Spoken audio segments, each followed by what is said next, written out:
Hello guys, उम्मीद करता हूं आपकी तैयारी बिल्कुल सही चल रही होगी, जबरदस्त चल रही होगी, बढ़िया तरीके से आप क्लासेस ले रहे होंगे। अपने हिसाब से आप अपनी स्पीड को एडजस्ट भी कर सकते हो इस रिकॉर्डेड वीडियो के अंदर। तो आज की क्लास है, आज का लेक्चर आपका नंबर 2 है। किसका भैया? चैप्टर नंबर 8 का, जिसका नाम है मनी मार्केट। 10 नंबर का आपका चैप्टर है और आप भी जानते हो भैया इस चैप्टर के अंदर हम बोलते हैं 3 यूनिट है और हमने स्टार्ट की हुई है हमारी यूनिट 1, जिसका नाम है the concept of money demand. इसके अंदर कुछ इंपॉर्टेंट थियरीज कर रहे हैं। कुछ अलग अलग लेवल के इकोनॉमिस्ट हैं, वो अलग अलग लेवल की थॉट अपने दे चुके हैं मनी की डिमांड के बारे में। तो डिमांड फॉर मनी की अलग अलग लेवल की थॉट्स हैं। ये 6 थ्योरी आपको पढ़नी है, तो ये हम पढ़ेंगे।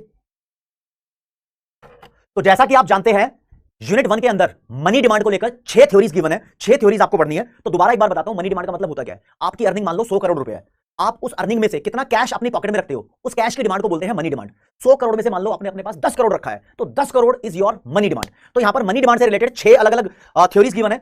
पहली थ्योरी है क्लासिकल अप्रोच, जिसको क्वांटिटी थ्योरी ऑफ मनी बोलते हैं। इरविंग फिशर ने दी थी 1911 के अंदर, परचेजिंग पावर ऑफ मनी अपनी किताब लिखी थी। ये कहते थे लोग जो भी कैश अपने पास रखते हैं उसका एक ही पर्पस होता है कि उनको कैश वाले पैसे से ट्रांजैक्शन करनी है। और इन्होंने अपनी एक इक्वेशन भी दी। कहते हैं भैया थोड़ा सा पेन छोटा कर लो।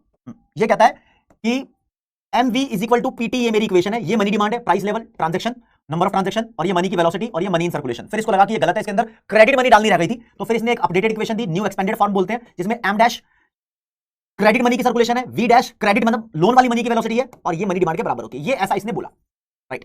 फिर दूसरी अप्रोच हमने देखी, कैम्ब्रिज यूनिवर्सिटी के अंदर 4 लौंडे बैठे हुए थे, रॉबर्टसन, AC पिगू, मार्शल और कीन्स। इन्होंने बोला कि हम भी मनी की डिमांड के ऊपर एक थ्योरी बनाते हैं, और इन्होंने बोला लोग मनी 2 पर्पस के लिए होल्ड करते हैं। जो भी अपने पास कैश होल्ड करते हैं, अपनी अर्निंग का पोर्शन अपने पास होल्ड करते हैं, उसके 2 पर्पस होते हैं। एक होता है ट्रांजैक्शन पर्पस बेसिकली, और ट्रांजैक्शन के बारे में इन्होंने बोला है कि ट्रांजैक्शन को हम 2 पार्ट में स्प्लिट कर सकते हैं, डिवाइड कर सकते हैं। यानी खरीदना और बेचना। हम सामान बेचते हैं एक पॉइंट ऑफ टाइम पर और दूसरे पॉइंट ऑफ टाइम पर खरीदते हैं, बस बोला हुआ है। फिर बोला हुआ है हेज अगेंस्ट अनसर्टेनिटी, यानी प्रिकॉशनरी मोटिव, अनिश्चितताओं को, अनसर्टेनिटी के रिस्क को रिड्यूस करने के लिए भी हम पैसा अपने पास रखते हैं। तो इन दोनों को मिलाकर, इन दोनों पर्पस के लिए लोग पैसा अपने पास रखते हैं। तो कितना पैसा रखते हैं? इन्होंने इक्वेशन दी, money demand is equal to K multiplied by PY। PY का मतलब है टोटल इनकम, टोटल इनकम का K पोर्शन, K को कैम्ब्रिज के बोलते हैं, K एक परसेंटेज है, इतना परसेंटेज हम अपने पास रखेंगे। मान लो तुम्हारे पास 100 करोड़ है, तुम 10% अपने पास रख रहे हो, तो 10 करोड़ अपने पास कैश रख रहे हो, तो 10 करोड़ का क्या करोगे? या तो तुम उसे ट्रांजैक्शन करोगे, या फिर तुमने उसको अनसर्टेनिटी के लिए रखा हुआ है, बस इसलिए कलेक्टिवली आप अपने पास ये पैसा रखते हो। फिर अगली थ्योरी आपको पढ़नी है Keynesian theory of demand for money. Money demand के बारे में केन्स भाई साहब क्या बोलते थे। कुछ भी बताने से पहले आपको डिटेल में समझाता हूं केन्स भाई साहब क्या बोलते थे। हल्के नहीं है केन्स भाई साहब। केन्स भाई साहब बहुत भारी कॉन्सेप्ट लेकर आते हैं, और father of macro economics Keynes भाई साहब को ऐसे ही नहीं कहा जाता। केन्स भाई साहब बोलते, अगर मान लो किसी की अर्निंग, किसी देश की अर्निंग या किसी बंदे की अर्निंग, कैसे भी तो मान के चल लो 100 करोड़ है, वो अपने पास टोटल मनी डिमांड मतलब टोटल कैश अगर रख रहा है 40 करोड़, तो कैश रखने के उसके अलग अलग पर्पस होते हैं। कहता है कुछ कैश वो ट्रांजैक्शन के लिए रखेगा, यानी कुछ कैश उसने इसलिए रखा है ताकि वो ट्रांजैक्शन कर सके, सामान खरीदने और बेचने के लिए। मान लो 20 करोड़ अपने पास उसने रखा ट्रांजैक्शन के लिए। फिर ये बोलते हैं एक और पर्पस है, वो प्रिकॉशनरी मतलब सावधान होने के लिए, भविष्य के अंदर कोई अनसर्टेनिटी ना आए उसके लिए तैयार रहेगा, तो इमरजेंसी के लिए कुछ पैसा अपने पास रखेगा। मान लो 15 करोड़ अपने पास रख लिया, तो 20 और 15 35 हो गया, टोटल तो इसने 40 करोड़ रखा है। बस वो ये लैंग्वेज थोड़ी चेंज है। इस प्रिकॉशनरी मोटिव को कैम्ब्रिज यूनिवर्सिटी के अंदर हेज अगेंस्ट अनसर्टेनिटी बोल के लैंग्वेज बदली हुई थी। लैंग्वेज बदल रहे हैं, राइट। कहता है 35 ही हो गए। जो इसने अपने पास 5 करोड़ रखे हैं, ये इसने सट्टा खेलने के लिए रखे हैं। सट्टा मतलब अरे इन्वेस्टमेंट करने को सट्टा खेलना भी बोलते हैं एक अलग भाषा के अंदर, और सट्टे को एक्चुअली बोलते हैं हम स्पेकुलेशन। तो कीज भाई स्पेकुलेशन के लिए, स्पेकुलेटिव मोटिव के लिए भी पैसा अपने पास रखते हैं। तो कीज भाई साहब का कहना था जितनी भी अर्निंग है उसका एक पोर्शन हम रखेंगे लिक्विड फॉर्म में। लिक्विड को कीज भाई बोलते थे LR, इनका बोलना था बस। LR का मतलब है कि तुम कितनी डिमांड कर रहे हो मनी की, कितना कैश अपने पास रख रहे हो। तो उसके 3 मोटिव है आपके पास, 3 रीजन है। एक ट्रांजैक्शन करने के लिए तुम कुछ पैसा रखोगे, दूसरा मोटिव है कुछ पैसा प्रिकॉशनरी मोटिव के तौर पे, आपने जिन चीजों का अनुमान नहीं लगाया है, कोई अनिश्चितता, कोई दुर्घटना घट गई, तो उसके लिए पैसा तुम्हारे पास होना चाहिए, उसके लिए रखोगे। और तीसरा इन्वेस्टमेंट करने के लिए, इन्वेस्टमेंट पर्पस बोल सकते हो इसको। और मॉड्यूल के अंदर जो लैंग्वेज यूज की हुई है उसका सुनना भैया। मॉड्यूल के अंदर बोला है कि ये पैसा बंदा अपने पास इसलिए रखता है ताकि उसको अगर कोई दिखे कि बढ़िया मस्त इन्वेस्टमेंट अपॉर्चुनिटी है, उसको लग रहा है कि भाई मेरे पास एक बहुत बढ़िया अपॉर्चुनिटी आई है, इसमें मुझे पैसा लगा देना चाहिए, तो बंदा उस इन्वेस्टमेंट अपॉर्चुनिटी को जाने नहीं देगा, एक्सप्लॉइट करेगा। एक्सप्लॉइट मतलब उसको उखाड़ देगा, उसका ऐसा शोषण करेगा कि उसके अंदर सारे पैसे लगा देगा। मतलब लगा है कि किसी बंदे के पास अच्छी अपॉर्चुनिटी आई है इन्वेस्टमेंट की, तो बंदा वहां पैसे लगा सकता है। तो there are only 3 purpose of holding money as per the Keynes. Total demand for money के 3 कंपोनेंट कीन्स भाई साहब ने बताए हैं। तो इसको जरा देख लेते हैं कैसे लिखा है मॉड्यूल में। मॉड्यूल कहता है कि Keynesian theory of demand for money का एक दूसरा नाम है, इसे बोलते हैं लिक्विडिटी प्रेफरेंस थ्योरी। लिक्विड का मतलब कैश हो गया, प्रेफरेंस का मतलब प्रेफर करना। लोग लिक्विड क्यों प्रेफर करते हैं? कीन्स भाई साहब ने उसके 3 मोटिव बताए हैं। पहला ट्रांजैक्शन मोटिव, सामान खरीदने और बेचने का, ये कोई पर्सनल मोटिव भी हो सकता है, हाउस होल्ड का। और बिजनेस फर्म्स जो होती हैं वो भी अपने पास कैश रखती हैं, क्योंकि बिजनेस को भी ट्रांजैक्शन करने होते हैं। तो चाहे पर्सनल हो, हाउस होल्ड का हो, चाहे बिजनेस का मोटिव हो, कोई प्रॉब्लम नहीं है, सब अपने पास कैश रखते हैं। सब लोग, चाहे पब्लिक हो चाहे बिजनेस हो, वो कुछ पैसा अपने पास इमरजेंसी के लिए भी रखते हैं और कुछ पैसा इन्वेस्ट करने के लिए भी रखते हैं। तो इन्होंने 3 मोटिव बताए हुए हैं। एक एक मोटिव को डिटेल में पढ़ेंगे, पहले ट्रांजैक्शन मोटिव के ऊपर आ जाते हैं। तो कीन्स भाई साहब यहां बोलता है, देखो जी 4 पॉइंट बोले हैं कीन्स भाई साहब ने यहां पर। पहला, दूसरा, तीसरा और ये रहा चौथा पॉइंट। इस भाई साहब बोलते हैं ट्रांजैक्शन मोटिव की एक्सप्लेनेशन में कि this motive is related with the need of cash for current transactions of personal and business exchange. लोग अपने पास कैश रखते हैं करंट, अभी प्रेजेंट सिचुएशन में ट्रांजैक्शन करने के लिए, चाहे वो पर्सनल ट्रांजैक्शन हो या वो बिजनेस की ट्रांजैक्शन हो, कोई भी ट्रांजैक्शन हो सकती है। पर्सनल ट्रांजैक्शन लोग इनकम मोटिव के लिए करते हैं, बिजनेस और ट्रेड मोटिव के लिए बिजनेस वाली ट्रांजैक्शन करते हैं। यानी कहने का मतलब एक हाउस होल्ड, एक नॉर्मल बंदा अपनी पर्सनल ट्रांजैक्शन कर रहा है, भाई सामान बेच रहा है या खरीद रहा है, कुछ भी कर रहा है, राइट, ट्रांजैक्शन उसकी भी हो रही है, बिजनेस की भी हो रही है। अब सुनो मेरी बात, कुल मिला के हाउस होल्ड का बंदा सामान खरीदता है तो पर्सनल ट्रांजैक्शन हो गई, बिजनेस का बंदा सामान बेच रहा है तो बिजनेस ट्रांजैक्शन हो गई। तुमने जो भी कैश पैसा रखा है इसलिए रखा हुआ है, बिजनेस वाला उस कैश से सामान प्रोड्यूस करेगा और बेचेगा, हाउस होल्ड का बंदा उस कैश को यूज करेगा और सामान खरीदेगा। अपने अपने कैश की बात है, तो ये बात रखी हुई है। कुल मिला के अपने भेजे के अंदर बात नहीं घुसी, तो ये सोचो कि हमारे पास कैश किस लिए है, भाई ट्रांजैक्शन करने के लिए, कहानी खत्म, राइट। पर्सनल मोटिव को उसने इनकम मोटिव बोला हुआ है, बिजनेस के मोटिव को उसने ट्रेड मोटिव बोला हुआ है कि बिजनेस ऐसे हम क्लासिफाई कर सकते हैं, दो अलग अलग शब्द बोल के भाषा को थोड़ा मुश्किल कर सकते हैं बस। फिर बोलता है मनी यानी जो कैश है, it is required to bridge time gap between receipt of income and planned expenditure. कहता है जो हमारे पास कैश है ना, वो टाइम गैप को फिल करता है। कौन सा टाइम गैप? भैया मेरे को पैसा मिला रिसिप्ट ऑफ इनकम और मैं उसका खर्चा करूंगा, ये सेम टाइम पर नहीं होता। ये कैम्ब्रिज अप्रोच में ही बताया था। आज मेरे को पैसा मिल रहा है, हो सकता है कि मैं उसको कल, परसों या 4 दिन बाद खर्च करूं, तो इस टाइम के अंदर वो पैसा कहां रहेगा? मेरी पॉकेट में। तो मेरे पास जो कैश है, ये मनी है, ये इसलिए है क्योंकि मैंने अभी कमाई है, बाद में मैं इसको खर्च करूंगा। ऑब्वियसली खर्च करूंगा तो मतलब ट्रांजैक्शन ही करूंगा, भाषा बदलने का ही नया तरीका है। Keynes did not consider transaction balance या फिर transaction demand for money as being affected by interest rate. Please इस बात को ध्यान रखना, हाथ जोड़ के। कीन्स भाई साहब कहते थे जो भी बंदे को अपने पास ट्रांजैक्शन करने के लिए पैसा रखना है, उसका इंटरेस्ट से कोई लेना देना नहीं है। मार्केट में कितना भी इंटरेस्ट मिल रहा हो, बंदे को अगर अपने पास 10 करोड़ रखने हैं तो 10 करोड़ रखेगा। ट्रांजैक्शन वाले बोल रहा हूं, ट्रांजैक्शन वाले, देखना जरा मेरी बात। कीन्स भाई साहब बोल रहे हैं कि बंदा 3 पर्पस के लिए अपने पास पैसा रखता है, 1 2 3। इस पर्पस के लिए बोल रहा है, मार्केट में कितना भी इंटरेस्ट मिल रहा हो, उसको जो डेली का सामान खरीदना है, वो खरीदने के लिए अपने पास कैश रखेगा ही रखेगा। इसमें कितना भी इंटरेस्ट मिल रहा है उसको कोई फर्क नहीं है। तुम भी देखो जरा, तुम्हारे पास भी कुछ पैसा कैश रहता है, मम्मी पापा के पास भी कुछ पैसा कैश रहता है, रहता ही नहीं रहता? तो ये किस लिए कैश रहता है? इसलिए कैश रहता है ताकि उससे कुछ सामान खरीद सकते हैं। अब बैंक में कितना इंटरेस्ट मिल रहा है, इससे कोई फर्क पड़ता नहीं है, कुछ पैसा तो कैश रहना ही चाहिए, राइट। फिर भाई आगे आओ। पूरे देश के लिए कीन्स भाई साहब बोलते हैं aggregate transaction demand for money is a function of national income. कहते हैं जो aggregate transaction demand for money है, मतलब aggregate transaction demand for money, जितनी भी ओवरऑल डिमांड फॉर मनी है, ये देश की नेशनल इनकम पे भी डिपेंड करता है। देश की नेशनल इनकम जितनी ज्यादा है तो आप देखोगे कि देश के लोग कंपैरेटिवली ज्यादा कैश अपने पास रख रहे हैं। फॉर एग्जांपल, देश की नेशनल इनकम 100 करोड़ है, लोग अपने पास 10 करोड़ कैश रखते हैं। तो अगर देश की नेशनल इनकम ज्यादा हो जाएगी, 100 करोड़ से 200 करोड़ 500 करोड़ हो जाएगी, तो लोग भी अपने पास जो कैश है वो आप देख पाओगे कि वो 10 करोड़ से ज्यादा रख रहे हैं, 20 करोड़ 25 करोड़ 30 करोड़, वो भी कुछ ना कुछ अपने पास कैश होल्डिंग ज्यादा रखेंगे। अच्छा, एक चीज मैंने आपको यहां बतानी थी, कीन्स भाई साहब टोटल मनी डिमांड को एलआर नहीं बोलते। कीन्स भाई साहब ट्रांजैक्शन के तौर पर जो अपने पास लिक्विड कैश रखते हो उसको एलआर बोलते हैं, ठीक है, उसको एलआर बोलते हैं। तो इन्होंने एक इक्वेशन दी, इन्होंने बोला transaction demand for money is directly related to the level of income. ये ट्रांजैक्शन डिमांड फॉर मनी की इक्वेशन दी हुई है, LR is equal to KY. अब देखो जरा, मैं आपको कंपैरिजन बताऊंगा दोस्तों। कैम्ब्रिज वाले बोलते थे मनी डिमांड इज के इंटू पीवाई। ये पीवाई देश की नेशनल इनकम है उनके हिसाब से, ये उनके सिंबल्स हैं। फिर इसमें कीन्स था क्या? कैम्ब्रिज की इक्वेशन बनाने में कीन्स भाई साहब भी थे, कीन्स था, रॉबर्टसन था, मार्शल था, एसी पिगू था, 4 बंदे थे। फिर कीन्स अलग से अपनी इक्वेशन दी है। कीन्स ने बोला ट्रांजैक्शन डिमांड, सिर्फ पहले मोटिव की बात कर रहे हैं, इज अ फंक्शन ऑफ के इंटू वाई। कीन्स भाई साहब बोलते हैं ये देश की टोटल इनकम है। ये कैम्ब्रिज के द्वारा देश की टोटल इनकम बोली गई थी, वाई को आउटपुट और पी को प्राइस, दोनों को मल्टीप्लाई करके देश की इनकम आती। ये बोलते हैं भैया देश की जो भी इनकम है उसको हम वाई बोलेंगे, सिंपल सिंपल की बात है, दोनों सेम बात है, राइट। हाँ, फिर कीन्स भाई साहब ये बोलने लगे कि अपनी टोटल इनकम का कुछ परसेंटेज बंदा अपने पास ट्रांजैक्शन करने के लिए रखेगा ही रखेगा। मान लो एक बंदा 100 करोड़ कमा रहा है, तो उसका 10%, मान लो एग्जांपल के तौर पे वो अपने पास कितना आ गया 10 करोड़, तो वो 10 करोड़ ट्रांजैक्शन के लिए रखेगा। ये कीन्स भाई साहब बोलते थे। कैम्ब्रिज अप्रोच क्या बोलती थी? अगर किसी की इनकम 100 करोड़ है तो वो अपने पास मान लो उसका कुछ ना कुछ परसेंटेज कैश रखेगा, मान लो 10 करोड़। अब तुम बोलोगे डिफरेंस क्या है? डिफरेंस ये है कि कीन्स भाई साहब ने अभी सिर्फ ट्रांजैक्शन मोटिव की बात की है, और कैम्ब्रिज अप्रोच बोलती थी कि टोटल इनकम का एक पोर्शन बंदा अपने पास कैश रखता है, और इस कैश के 2 मोटिव होते हैं, एक ट्रांजैक्शन पर्पस, दूसरा प्रिकॉशनरी मोटिव। और कीन्स भाई साहब बोलते थे कि एक बंदे की इनकम 100 करोड़ है तो वो उसका एक पोर्शन अपने पास कैश रखता है, अब इसमें से कुछ वो ट्रांजैक्शन के लिए रखता है, तो ये स्पेशल ट्रांजैक्शन की इक्वेशन है, ये टोटल मनी डिमांड की इक्वेशन नहीं है। कैम्ब्रिज अप्रोच ने अपनी टोटल मनी डिमांड की इक्वेशन दी थी, कहता है इतना कैश रखता है, इसका जो करे वो उसके ऊपर डिपेंड करता है। कीन्स भाई साहब कहते हैं ऐसा नहीं होता, मेरे को अकल आई है, मैं थोड़ा सा अलग बोलूंगा कि जो बंदा टोटल अपने पास कैश रखता है, इसके बाद वो देखता है ट्रांजैक्शन का कितना, तो ट्रांजैक्शन के लिए इक्वेशन बना दी, फिर प्रिकॉशनरी के लिए कितना रखेगा, स्पेकुलेशन यानी इन्वेस्टमेंट के लिए कितना रखेगा। अच्छा जी, तो कीन्स भाई साहब ने इक्वेशन दी है, ये सिर्फ ट्रांजैक्शन पर्पस की इक्वेशन है, ध्यान रखना। एलआर का मतलब है ट्रांजैक्शन डिमांड फॉर मनी। ये बोलता है it is the money that people want to hold for transaction purpose. It is the money that भी लिखना था बीच में। ये वो पैसा है जो ट्रांजैक्शन करने के लिए लोग अपने पास रखते हैं। और के क्या है? K is the ratio of earning. Y का मतलब अर्निंग यानी इनकम, तो उसका एक रेशो है which is kept for transaction purpose. एक हिस्सा इनकम का जो ट्रांजैक्शन के लिए रखेंगे, वाई का मतलब क्या है? अर्निंग है। कीन्स भाई साहब इनकम को अर्निंग भी बोलते थे, तो भाषा बदलने वाली बात है। अच्छा जी, इतनी बात है। हाँ जी भैया, तो पहला मोटिव हमारा डन है कीन्स भाई साहब की तरफ से। अब कीन्स भाई साहब के दूसरे मोटिव पे आ जाएंगे, प्रिकॉशनरी मोटिव पे। कीन्स भाई साहब बोलते हैं कि कुछ पैसा हम कैश के तौर पे इसलिए भी रखते हैं कि भविष्य में कोई इमरजेंसी आ गई तो उससे हम निपट लेंगे, कुछ ना कुछ हमारे सामने होना चाहिए। तो इसको डिटेल में पढ़ लो। तो कीन्स भाई साहब बोलते हैं चाहे कोई हाउस होल्ड का इंडिविजुअल हो या कोई बिजनेस फर्म हो, चाहे कोई इंडिविजुअल हो चाहे कोई बिजनेस हो, ऑल सबके सब keep a portion of their income to finance unanticipated expenditure. Unanticipated, anticipation का मतलब होता है अंदाजा, अनएंटिसिपेटेड का मतलब जिसका अंदाजा नहीं लगा सकते। तो कोई ऐसा खर्चा आ जाए जिसका अंदाजा नहीं लगाया जा सकते, तो उस खर्चे को पूरा करने के लिए, पूरा मतलब कवर करना, कवर करना मतलब फाइनेंस करना, फाइनेंस करने के लिए लोग और बिजनेस सब अपने पास अपनी इनकम का एक पोर्शन रखते हैं, ताकि जिस चीज का तुमने अनुमान नहीं लगाया वो खर्चा भी निपट जाए आपके पैसों से।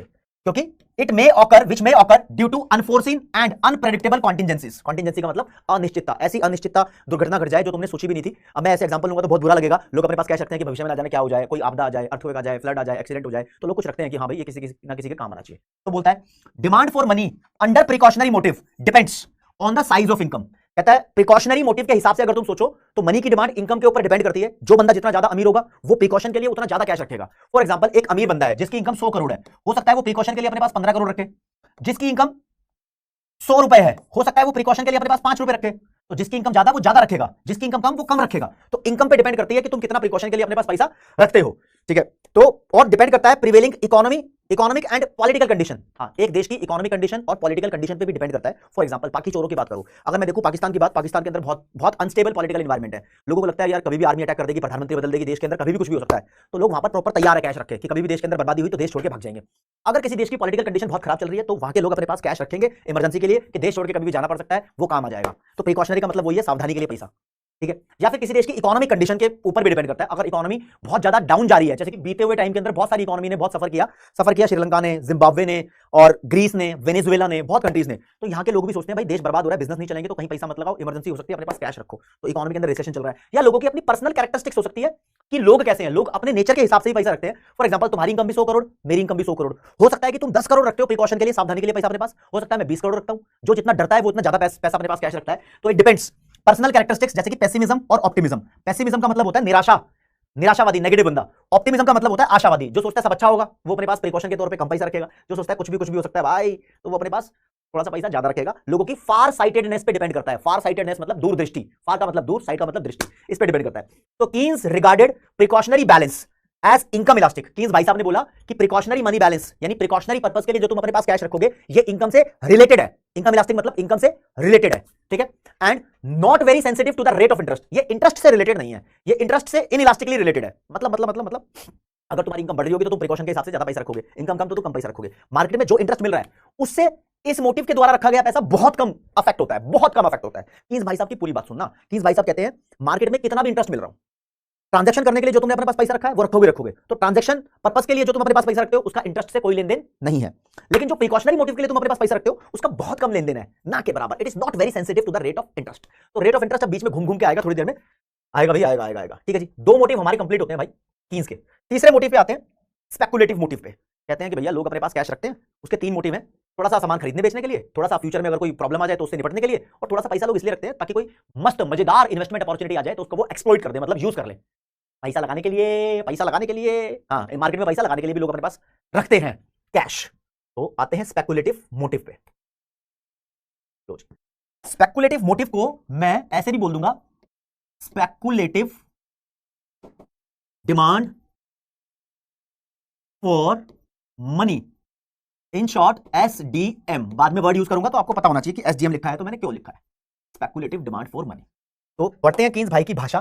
कीन्स भाई साहब बोलते हैं द स्पेकुलेटिव मोटिव, ये रिफ्लेक्ट करता है, this motive reflects people's desire to hold cash in order to be equipped to exploit any attractive investment opportunity. लोग अपने पास कैश इसलिए रखते हैं कि लोगों को इंतजार रहता है कि वो कब बिजी हो जाएं किसी भी अट्रैक्टिव इन्वेस्टमेंट अपॉर्चुनिटी को एक्सप्लॉइट करने में। मतलब पैसा रखा है मेरे पास भाई, मस्त सी अपॉर्चुनिटी आएगी, अपन वहां लगा देंगे, बढ़िया तरीके से लगा देंगे। हाँ, फिर बोलते हैं people demand to hold money balance to take advantage of the future change in the rate of interest. लोग जो अपने पास कैश रखते हैं वो भविष्य में क्या इंटरेस्ट में बदलाव आने वाले हैं उस बात को भी ध्यान रखते हैं कि भाई आगे आने वाले समय के अंदर इंटरेस्ट रेट चेंज होने वाला है तो मेरे को वो अर्न करना पड़ेगा, ज्यादा इंटरेस्ट हो जाएगा मैं ज्यादा अर्न कर लूंगा। अगर लगता है कि इंटरेस्ट रेट कम हो जाएगा तो फिर रहने दो, नहीं अर्न करूंगा, तो उसका एडवांटेज होगा तो लेंगे वो, which is the same as future change in the bond price. इन्होंने बॉन्ड प्राइस का एग्जांपल लिया है, बॉन्ड का एग्जांपल लिया। तो पहले मैं आपको बॉन्ड समझाऊं क्या होता है, उसके बाद आगे बढ़ेंगे। बच्चों को जनरली बॉन्ड का पता ही नहीं है। देखो भाई साहब, एक ले लो बॉन्ड, पहले तो एक ले लो डिबेंचर। इन दोनों में फर्क समझ लो। फर्क क्या है? देखो, बॉन्ड और डिबेंचर एक ऐसा कागज है, एक ऐसा सबूत है जो कोई कंपनी अगर आपको इश्यू कर दे तो कंपनी आपसे उधार ले लेगी। फॉर एग्जांपल, एक कंपनी बोलती है मेरे को 100 रुपए की जरूरत है, तो कंपनी आपको एक कागज पे लिख के देगी कि मुझे 100 रुपए दे दो, मैं आपको बाद में दे दूंगी। ठीक है, तो वो कागज कहलाता है बॉन्ड या डिबेंचर। अब फर्क क्या है? अगर एक कंपनी के पास 100 रुपए की प्रॉपर्टी है, 100 रुपए के एसेट है, एक कंपनी के पास 100 रुपए की प्रॉपर्टी मतलब 100 रुपए के एसेट है, और अपनी प्रॉपर्टी के हिसाब से वो लोन मांग रही है, तो वो जो कागज इश्यू करेगी आपको, उस कागज को बॉन्ड बोलेंगे। जब कंपनी या गवर्नमेंट लोगों से पैसा उधार मांगते हैं तो वो बॉन्ड इश्यू करते हैं, क्योंकि अगर वो लोगों का पैसा नहीं दे पाए तो उसके बराबर उनके पास प्रॉपर्टी पड़ी हुई है। तुम बोलोगे शेयर भी ऐसा होता है, हाँ शेयर भी ऐसा होता है, लेकिन शेयर अगर कंपनी इशू करती है तो लोगों को हिस्सेदार बना लेती है, मालिक बन जाते हैं लोग। तो ये शेयर नहीं है, सिर्फ एक तरीके से कंपनी के पास उधार लेने का जरिया है। अच्छा जी, डिबेंचर क्या होता है? डिबेंचर जब कोई कंपनी इशू करती है तो वो अपनी इज्जत के ऊपर इशू करती है। मतलब कंपनी के पास मान लो प्रॉपर्टी 100 रुपए की है, हो सकता है कंपनी लोगों से 500 रुपया उधार मांग ले, लोगों से 500 रुपया उधार मांग ले, तो भैया लोग कंपनी की इज्जत को देख के फिर उधार दे देते हैं पैसा। तो डिबेंचर ज्यादा रिस्की होते हैं एज कंपेयर टू बॉन्ड से। क्या बॉन्ड रिस्की नहीं है? रिस्की तो बॉन्ड भी है, लेकिन बॉन्ड और डिबेंचर में अगर कंपेयर किया जाए तो डिबेंचर ज्यादा रिस्की होते हैं। तो पुराने जमाने में डिबेंचर जब नहीं होते थे तो बॉन्ड ज्यादा होते थे, बॉन्ड आज भी होते हैं। तो हम सिर्फ इस चैप्टर के अंदर बॉन्ड की बात करेंगे, सिर्फ बॉन्ड की बात करेंगे।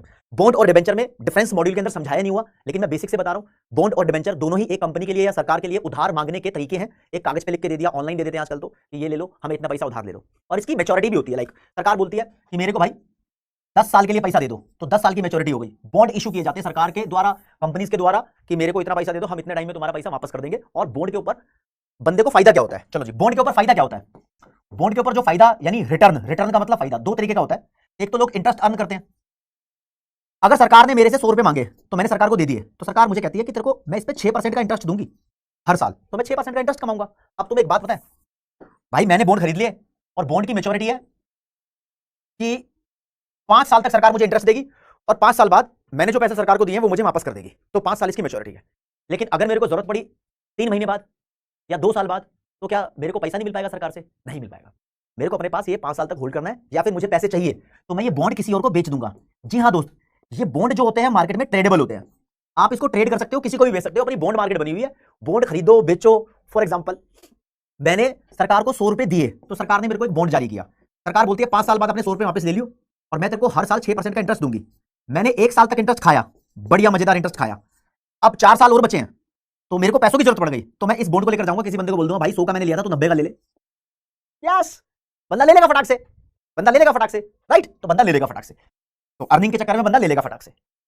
और मैं अगर ये देखूं कि सरकार ने मेरे को 6% इंटरेस्ट प्रॉमिस किया था, लेकिन 1 साल बाद मुझे पैसा चाहिए और मार्केट में जो इंटरेस्ट अवेलेबल है वो गिर चुका है, 4% है, तो मैं हो सकता हूं लोगों को बोलूं देख ले मार्केट में सरकार मुझे 6% दे रही है, लेकिन अब इंटरेस्ट गिर चुका है, 1 साल हो गया ना, हाँ, तो अब मैं तेरे को बॉन्ड 110 का बेचूंगा, ले लेगा तू? बंदा तब भी ले लेगा। तो बॉन्ड का रेट ऊपर नीचे होता रहता है। तो ये जो बॉन्ड का रेट बढ़ता है ना, समय के हिसाब से जो बॉन्ड का रेट बढ़ता है, इसे बोलते हैं कैपिटल गेन। तो केस भाई साहब बोलते हैं कि लोग बॉन्ड के ऊपर 2 तरीके का पैसा कमा सकते हैं, एक होता है इंटरेस्ट रेट और दूसरा होता है कैपिटल गेन। होने को तो लॉस भी हो सकता है, लेकिन कमाई की बात कर रहे हैं। अच्छा, तो कीन्स ने ये बोला? हाँ, कीन्स ने ये बोला। तो बस अपने स्पेकुलेटिव मोटिव में उसने बॉन्ड को एक्सप्लेन करने की कोशिश की है, इतना तो उसमें भी नहीं बताया। चलो जी, कीन्स पे आते हैं। तो कीन्स भाई साहब क्या बोलते थे? Keynes assumed that expected return on money is zero. Keynes भाई साहब बोलते थे अगर तुम मनी अपने पास रखोगे कैश, तो इस पे घंटा मिलेगा, मतलब जीरो अंडा मिलेगा। मतलब अगर देखो दोस्तों, ये मेरे पास 500 का नोट रखा है, तो ये 500 का नोट मेरे पास रखा है, रखे रखे पैसे पे मैं कुछ भी एक्स्ट्रा मनी अर्न नहीं करता, मैं इंटरेस्ट अर्न नहीं करता। तो जो भी एक्सपेक्टेड रिटर्न है रखे रखे पैसे पे कुछ नहीं है, कुछ भी नहीं है, कुछ भी अर्न नहीं करोगे। 500 का नोट 500 का ही रहेगा, ये रखे रखे 600 नहीं हो जाएंगे। हाँ, अगर तुम बॉन्ड खरीदते हो तो आपको फायदा होगा। तो कीन्स भाई साहब बोलते हैं रखे रखे पैसा जीरो है, मतलब पैसा पैसा है लेकिन उसके ऊपर रिटर्न नहीं मिल रहा। Why expected return on bond are of 2 type. अगर तुम बॉन्ड खरीद लोगे, पुराने जमाने में बॉन्ड की बात करते थे, बॉन्ड खरीद लोगे, जेम्स बॉन्ड नहीं है ये, तो यहां पर लोग इंटरेस्ट कमा सकते हैं, उनको इंटरेस्ट मिलेगा। जो कंपनी ने तुम्हें बॉन्ड दिया है उसके ऊपर तुम इंटरेस्ट ले लोगे, कंपनी इंटरेस्ट पे करेगी, और हो सकता है कि तुम्हें कुछ expected rate of capital gain मिल रहा हो सकता है कि तुम्हारा बॉन्ड का प्राइस बढ़ जाए। तो 2 तरीके से तुम्हें इसके ऊपर देखने को मिलेगा कि हाँ भैया 2 तरीके से मेरे पास इसमें गेन हो सकता है। तो कीन्स भाई साहब बॉन्ड को और एक्सप्लोर कराना चाह रहे थे, तो थोड़ी सी और बातें बॉन्ड के बारे में जानेंगे। देखो जी, इंटरेस्ट रेट के बारे में ना खास बात जानो। देखो, इंटरेस्ट रेट 2 तरीके के बताए गए हैं। एक बताया गया है मार्केट रेट ऑफ इंटरेस्ट और दूसरा बताया गया है एक्चुअल रेट ऑफ इंटरेस्ट। ये क्या है भाई? एक्चुअल रेट ऑफ इंटरेस्ट वो इंटरेस्ट रेट है जो तुम अर्न कर रहे हो। अगर तुमने बॉन्ड परचेज कर लिए तो बॉन्ड के ऊपर तुम्हें कुछ ना कुछ इंटरेस्ट मिलेगा, कुछ ना कुछ इंटरेस्ट तो मिलेगा। मान लो 5% मिल रहा है, लेकिन तुम्हारे बॉन्ड के अलावा मार्केट में दूसरी चीजों पे, for example fixed deposit bank के अंदर जमा करा दो, पैसा, उसमें कितना इंटरेस्ट मिल रहा है। दो तरीके के इंटरेस्ट रेट है, तो इससे कंपेयर कर रहे हैं भाई, जरा ध्यान रखना। अगर तुम्हें लगता है कि तुम्हारा एक्चुअल रेट ऑफ इंटरेस्ट, ये एक मॉडल की लैंग्वेज में समझाते हैं। देखो इंटरेस्ट की बात करना है यहां पर, इंटरेस्ट रेट जो हम अर्न कर सकते हैं, इंटरेस्ट रेट होता है करंट रेट ऑफ इंटरेस्ट, इसको मैं बोलूंगा आर एन, एन नीचे लिख दिया छोटा सा। और फिर एक होता है क्रिटिकल रेट ऑफ इंटरेस्ट, इसको मैं बोलूंगा आर सी। ठीक है, ध्यान से रखना, क्रिटिकल रेट ऑफ इंटरेस्ट को, ये सी है ना, तो मैंने सी लिख दिया यहां पर, बस इतना ध्यान रखना। करंट रेट ऑफ इंटरेस्ट जो तुम एक्चुअली अर्न कर रहे हो, इसको एक्चुअल रेट ऑफ इंटरेस्ट बोलते हैं। और तुमने जिस चीज पे इन्वेस्ट किया हुआ है वो तो ठीक है, उसका इंटरेस्ट ये है जो तुम अर्न कर रहे हो। उसके अलावा किसी और चीज पे आप लोगों को इंटरेस्ट मिलने का मौका अगर मार्केट में दिखाई दे रहा है, फॉर एग्जांपल एफडी, एफडी मान के चलो, उसके इंटरेस्ट रेट को बोलते हो क्रिटिकल। क्रिटिकल का मतलब तुम्हारे लिए क्रिटिकल है यार, तुम अर्न कर रहे हो 5%, हो सकता है मार्केट में तुम्हें 6% मिले या 4% मिले, तो उससे तुम कंपेयर करते हो। कंपेयर करने का मतलब क्रिटिकल होना हो जाता है, उसे रिलेट करते हो, राइट। तो क्रिटिकल रेट ऑफ इंटरेस्ट के बहुत सारे नाम है, इसको हम नॉर्मल रेट ऑफ रिटर्न भी बोलते हैं, market expected rate of interest भी बोलते हैं। इतने सारे नामों से तुम जान सकते हो। नॉर्मल क्यों बोला वर्ड, एक तो तुम कमा रहे हो वो तो ठीक है, लेकिन नॉर्मली लोग क्या कमा सकते हैं वो डिफरेंट हो सकता है। मान लो तुम बॉन्ड खरीद के 5% अर्न कर रहे हो सकता है लोग 6% अर्न कर रहे हो एफडी में जमा करा के, लेकिन ये भी हो सकता है कि लोग 4% अर्न कर रहे हो एफडी में लगा के। कंपेयर करो दोस्तों, देखो थोड़ा सा कंपेयर करना सीखते हैं। मान लो मैं बोल रहा हूं कि तुम अर्न कर रहे हो 5% का इंटरेस्ट, किस पे, बॉन्ड खरीद के, ये तुम्हारा एक्चुअल रेट ऑफ इंटरेस्ट है जिसको मैं बोलता हूं आर एन। एक्चुअली तुम इतना अर्न कर रहे हो, इस बात को समझ के चलो। हो सकता है कि मार्केट में जो तुम्हें मिल रहा है आरसी, ये 6% हो, राजा 6% हो, तो दिल क्या करेगा, दिल करेगा यार मार्केट में ज्यादा इंटरेस्ट मिल रहा है, अपने बॉन्ड बेच बेच के निकलो। तो इन दैट केस अगर तुम्हें मार्केट में ज्यादा इंटरेस्ट मिल रहा है तो people will try to sell bond, people will try to sell bonds, bonds बेचने लग जाएंगे, कहेंगे भैया बॉन्ड पसंद नहीं है, मार्केट में ज्यादा पैसा मिल रहा है। और बॉन्ड अगर बेचने लग जाएंगे तो आपको पता है ना, बॉन्ड बेचेंगे तो बॉन्ड की सप्लाई बहुत ज्यादा हो जाएगी। जिस कंपनी के शेयर धड़ धड़ धड़ लोग बेचे जा रहे हैं उसकी सप्लाई बहुत बढ़ गई है, तो इनका रेट गिर जाएगा। प्राइस यानी वैल्यू ऑफ बॉन्ड, प्राइस यानी वैल्यू ऑफ बॉन्ड यहां पर गिरने लगेगी। तो मैं बोलता हूं राजे, जब मार्केट का इंटरेस्ट रेट ज्यादा है तो इसकी वजह से बॉन्ड प्राइस गिरने लगते हैं। क्या गिरने लगते हैं, बॉन्ड प्राइस गिरने लगते हैं। इतनी बात मान लो, मार्केट में अगर इंटरेस्ट रेट ज्यादा है तो बॉन्ड प्राइस गिरने लगेंगे। तो यूं बोल देंगे मार्केट रेट ऑफ इंटरेस्ट और बॉन्ड प्राइस में नेगेटिव रिलेशन है। ये इंपॉर्टेंट कॉन्सेप्ट है, ये मॉड्यूल में और पेपर में बहुत बार पूछा गया है, मतलब मॉड्यूल के अंदर तो है, ऑब्वियसली पेपर के अंदर पूछा गया। तो आप एक लाइन को हाईलाइट कर लो, ये लिखी हुई है, कहता है मार्केट वैल्यू ऑफ बॉन्ड यानी bond price inversely related to market rate of interest. Market में जो इंटरेस्ट का रेट है अगर वो ज्यादा है तो लोग फिर बॉन्ड बेचने लग जाएंगे, बॉन्ड का रेट गिर जाएगा, राइट। फॉर एग्जांपल मैंने जो आपको अभी क्वेश्चन कराया, मैंने बोला मान लो कि करंट रेट ऑफ इंटरेस्ट, मान लो कि तुम पेन का थोड़ा सा पतला करते हैं, 5% अर्न कर रहे हो, ये करंट रेट ऑफ इंटरेस्ट है तुम्हारा actual, which is less than critical rate of interest जो मार्केट में आपको मिल रहा है मान लो 6%। तो लोगों को क्या लगेगा यार मार्केट में ज्यादा पैसा मिल रहा है, मार्केट में ज्यादा पैसा मिल रहा है, तो लोग बॉन्ड बेचने लग जाएंगे और बॉन्ड का प्राइस गिरेगा। अब कंपनी को इंटरेस्ट ज्यादा प्रोवाइड करना पड़ेगा, कंपनी को अपने बॉन्ड को अट्रैक्टिव करने के लिए इंटरेस्ट ज्यादा प्रोवाइड करना लगेगा। मतलब लग रहा है ना कंपनी भाई कि कंपनी के बॉन्ड जो है वो बिल्कुल ही अट्रैक्टिव नहीं रहे, बकवास हो गए हैं, तो कंपनी अब अगर जो बॉन्ड इशू करेगी तो बॉन्ड मार्केट के अंदर people expect a rise in the interest rate, तो लोगों को लगेगा हाँ भाई अब इंटरेस्ट रेट राइज होना चाहिए। तो बेसिकली यही बोल रहा है कि बॉन्ड प्राइस और इंटरेस्ट रेट में नेगेटिव रिलेशन है। ओके, यहां बोलता है अगर करंट रेट ऑफ इंटरेस्ट बहुत ज्यादा है, अगर तुम मान लो 6% अर्न कर रहे हो, तुम्हें मिल रहा है तुम्हारे बॉन्ड पे, और एफडी का जो रेट है क्रिटिकल रेट ऑफ इंटरेस्ट मान लो वो 5% है, तो ऐसे में क्या होगा, तुम्हारे बॉन्ड बहुत अट्रैक्टिव है, लोग मार्केट छोड़ छोड़ के तुम्हारे बॉन्ड में पैसा लगाएंगे। लोग अपने कैश को जो उनके पास एफडी के तौर पे पैसा पड़ा है या जेब में कैश पड़ा है उसको कन्वर्ट करेंगे बॉन्ड के अंदर, कहेंगे भैया बॉन्ड चाहिए, बॉन्ड चाहिए, बॉन्ड चाहिए। तो देखोगे बॉन्ड की डिमांड बढ़ जाएगी और राइज हो जाएगा बॉन्ड प्राइस। और जब बॉन्ड का प्राइस राइज हो जाएगा ना तो कंपनी पता क्या बोलेगी, अरे हमारे बॉन्ड तो धड़ल्ले से बिक रहे हैं, हमारे बॉन्ड तो धड़ल्ले से बिक रहे हैं। तो कंपनी अब इस इंटरेस्ट रेट को कम भी कर सकती है, कम भी कर सकती है। तो पीपल एक्सपेक्ट भैया fall in the interest rate, इतना ध्यान रखना। मैं मॉड्यूल की भाषा में पढ़ा देता हूं, ये तो चार्ट है, मॉड्यूल की भाषा में दोबारा रिपीट कर देता हूं। हाँ, एक बंदा जिसके पास पैसा रखा हुआ है उसको बोलते हैं वेल्थ होल्डर।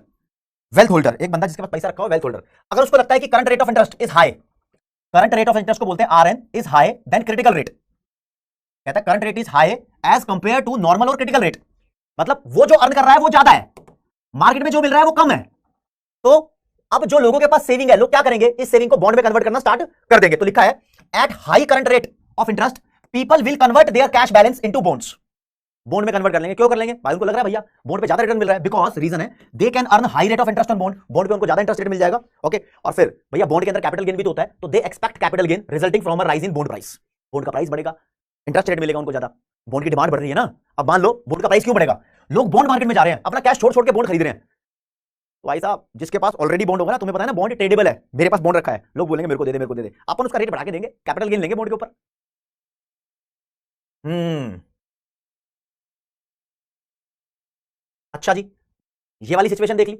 अब ये वाली देख लो जरा मॉड्यूल के कंटेंट के हिसाब से। कन्वर्सली मतलब उल्टी तरफ अगर देखो, जिस बंदे पे पैसा है उसे वेल्थ होल्डर बोलते हैं। उसको दिख रहा है मार्केट में कि करंट इंटरेस्ट रेट लो है, यानी जो तुम बॉन्ड पे अर्न कर रहे हो उसे बोलते हैं आरएन, वो कम है as compare to the normal और क्रिटिकल रेट ऑफ इंटरेस्ट। यानी मार्केट में जो मिल रहा है वो 6% है, तुम अर्न कर रहे हो 5%। तो अब क्या होगा? अब क्या होगा? तो people would have incentive to hold their wealth in the form of liquid cash rather than bond. तो लोगों को लगेगा भाई साहब अपने पास बॉन्ड में पैसा लगाने का फायदा नहीं है, अपने पास कैश रखो, क्योंकि मार्केट ऑलरेडी बहुत ज्यादा इंटरेस्ट दे रही है, बॉन्ड में कम इंटरेस्ट मिल रहा है, तो हो सके तो अपना बैंक में रख लो या कैश रख लो, ये ठीक है, क्योंकि बॉन्ड तो फिर भी रिस्की है ना, एफडी में पैसा रखना थोड़ा आसान है। ये लोगों का बिहेवियर होता है। देखो देखो भैया, बैंक मेरे को दे रहा है 6% इंटरेस्ट और बॉन्ड में मिल रहा है मेरे को 5% इंटरेस्ट, मैं क्या करूंगा? बॉन्ड तो मैं कतई नहीं खरीदूंगा, मैं बोलूंगा या तो अपने पास कैश रखूं या बैंक में डालूं, बॉन्ड तो मैं कतई नहीं खरीदूंगा, राइट? हाँ, क्यों? Because the loss suffered by the way of interest income foregone is small. क्योंकि लोगों को लग रहा है भैया कि जो तुम इंटरेस्ट लॉस कर रहे हो, मतलब 5% का इंटरेस्ट जो तुम लूज कर रहे हो बॉन्ड से पैसा निकालने से, वो कम है, क्योंकि पैसा तो मार्केट में मिल रहा है भैया 1% फालतू, तो वो ठीक है। और people can avoid the capital loss. अब यहां पर लोगों को कैपिटल लॉस होने वाला है। पूछो क्यों? मार्केट में ज्यादा इंटरेस्ट मिल रहा है, तुम्हारे बॉन्ड पे कम मिल रहा है, तो लोग मार्केट में पैसा लगा सकते हैं, तुम्हारे बॉन्ड की वैल्यू गिर जाएगी, बॉन्ड तो अट्रैक्टिव रहेगा ही नहीं, तो भैया अब कैपिटल लॉस हो जाएगा, सस्ते में तुम्हारा बॉन्ड बिकने लगेगा, तो फिर ठीक है। तो यहां पर return on money balance will be greater than the return on alternative asset. Alternative asset का मतलब बॉन्ड मानो, मतलब कहता है कि अपने पास जो तुम मनी बैलेंस रख रहे हो कैश में या बैंक में, मान के चलो वो ज्यादा है, वो अच्छा है एज कंपेयर टू किसी अल्टरनेटिव एसेट यानी बॉन्ड में पैसा लगाने से रिलेटेड। कहानी खत्म। ये छोटी सी एक्सप्लेनेशन दी हुई थी। बाकी भाई साहब अब मेरी बात सुनना जरा, एक लॉजिक। मान लो तुम्हारी अर्निंग 100 करोड़ है, ये टोटल अर्निंग है, तुमने ट्रांजैक्शन पर्पस के लिए अपने पास 100 करोड़ में से 20 करोड़ रखा, ठीक है, प्लस कीज के हिसाब से बता रहा हूं, प्रिकॉशनरी मोटिव के लिए यानी प्रिकॉशन वाले पर्पस के लिए आपने 10 करोड़ रखा, ठीक है, plus speculative demand for money. अब मैं इसको शॉर्ट में से लिखूंगा, speculative demand for money, speculative purpose के लिए आपने अपने पास मान लो कितना ही रखा, 5 करोड़ रखा, 15 करोड़ रखा, तुम्हारी मर्जी है, इतना रखा। तो टोटल अर्निंग में से तुमने अपने पास कैश कितना रखा? जोड़ लो, 15 का सट्टा खेलेंगे, 10 की अनिश्चितताओं से निपटेंगे, 15 और 10 25 और 20 45। तो टोटल मनी डिमांड मेरी 45 है कि भाई साहब के हिसाब से 45 मेरी मनी डिमांड है। तो मैं इन 3 पर्पस के लिए टोटल मनी डिमांड 45 कर रहा हूं, मेरी अर्निंग का एक पोर्शन है जो कैश के तौर पे अपने पास रखेंगे। अब कीज भाई साहब बोलते हैं देखो जी, सिर्फ इसको पकड़ लो, इसको पकड़ लो, इसको यहां बोलो, बताओ जी स्पेकुलेटिव डिमांड फॉर मनी कितनी है? कहेंगे 15 करोड़। बोलो मार्केट में अगर तुम्हें बहुत ज्यादा इंटरेस्ट मिल रहा है तो तुम ये 15 करोड़ लगाओगे लगाओगे? लगाएंगे भाई। अगर तुम्हें बहुत ही ज्यादा इंटरेस्ट रेट मिल रहा है तो तुम सारा का सारा पैसा अगर मार्केट में लगा दे रहे हो तो इसका मतलब तुम अपनी स्पेकुलेटिव डिमांड फॉर मनी खत्म कर रहे हो, जीरो कर रहे हो। जो तुम कैश अपने पास रख रहे हो वो 15 करोड़ है, अभी तुमने इन्वेस्ट नहीं किया। अगर तुम इस पैसे को इन्वेस्ट कर दोगे तो तुम्हारा कैश जीरो हो जाएगा। कैश जीरो हो गया तो मतलब स्पेकुलेटिव डिमांड फॉर मनी खत्म हो गई। इस कॉन्सेप्ट को बेचे में घुसाना है, क्योंकि मैं ऐसा वर्ड यूज करने वाला हूं। मैं आपको ये बताने वाला हूं एक ग्राफ के थ्रू, ये दिया हुआ है individuals speculative demand for money. Speculative demand for money मतलब यही, एसडीएम मैंने बोल दिया। इंडिविजुअल लेवल पे लोगों का सोचना क्या होता है? देखो भाई, आप बस इस सिंबल को याद रखना, मैंने आपको बताया था आर एन का मतलब होता है जो तुम बॉन्ड पे अर्न कर रहे हो, और आर सी का मतलब होता है जो तुम्हें फिक्स्ड डिपॉजिट पे मार्केट में मिल रहा है पैसा। अगर बोलते हैं अगर आर एन यानी तुम्हारे बॉन्ड के ऊपर तुम्हें ज्यादा इंटरेस्ट मिल रहा है, अकेले अकेले की बात है, इंडिविजुअल, फिर बताऊंगा देश के ऊपर बात। अगर तुम्हें लग रहा है कि तुम्हारे बॉन्ड पे तुम्हें ज्यादा इंटरेस्ट मिल रहा है, मार्केट में कम मिल रहा है, बॉन्ड में मिल रहा है 6%, मार्केट में मिल रहा है 5%, तो तुम कुछ सोचोगे समझोगे नहीं, तुम बोलोगे बॉन्ड भी ठीक ठाक सेट है। तो तुम्हारे पास अगर मान लो इतना कैश था, तुम सारा जीरो कर दोगे, सारा का सारा पैसा बॉन्ड में इन्वेस्ट कर दोगे। तो यहां पर एक ग्राफ बनाया हुआ है, कैसे बनाया हुआ है समझाता हूं, इसको डार्क लाइन के थ्रू समझाया हुआ है मॉड्यूल के अंदर। ये लाइन बनाई हुई है, ये लाइन कहता है भाई मान के चलो मार्केट में इतना इंटरेस्ट मिल रहा है, मार्केट में एफडी पे इतना इंटरेस्ट मिल रहा है, मान लो कि 5%, बॉन्ड पे इतना मिल रहा है, ये मान लो कि 10%, तो तुम सारा पैसा कहां लगा दोगे? बॉन्ड में लगा दोगे। तो सारा का सारा पैसा तुमने बॉन्ड पे लगा दिया, ये इन्वेस्टमेंट की लाइन है इंटरेस्ट रेट की वजह से, ये सारा का सारा पैसा तुमने बॉन्ड पे लगा दिया। लेकिन अगर ऐसा हुआ कि आप देख पाओ कि बॉन्ड पे आपको 5% मिले और एफडी पे आपको 10% मिले, तो लोग बॉन्ड से सारा पैसा निकाल के अपने पास रख लेंगे। कैश रखे, एफडी में रखने का मतलब यहां पर कैश रखना है, सिर्फ इस पर्पस के लिए बोल रहा हूं मैं, ठीक है। आगे एफडी में रखने का मतलब इन्वेस्टमेंट करना ही हो जाएगा। अलग अलग बंदों की अलग अलग थ्योरी होती है, वो अलग अलग वर्ड यूज करते हैं, अभी के लिए इतना ही, राइट। तो भैया आपको लग रहा है बॉन्ड पे कम मिल रहा है, मार्केट में ज्यादा मिल रहा है, मतलब मार्केट का मतलब हुआ अदर देन बॉन्ड, ठीक है। तो लोग सारा का सारा पैसा अपने पास रख लेंगे, जितना भी उनके पास पैसा है ना, ये लाइन उसके लिए बनाई हुई है डार्क कलर की। लेकिन ये एग्जाम में इसका क्या मतलब होगा, इससे कोई रेलेवेंस नहीं है, ठीक है, समझा रखा है। लेकिन ये स्पेकुलेटिव डिमांड फॉर मनी का ग्राफ बना रखा है, 2 लाइनें, एक ये एक ये, बस कहानी खत्म। अगला अगला एक खतरनाक बात बताइए कि इस भाई साहब ने एक सिचुएशन अज्यूम की है। ये सिचुएशन एग्जाम के लिए बहुत ही ज्यादा इंपॉर्टेंट है, बहुत ज्यादा इंपॉर्टेंट मतलब बहुत ही कतई जहर इंपॉर्टेंट है।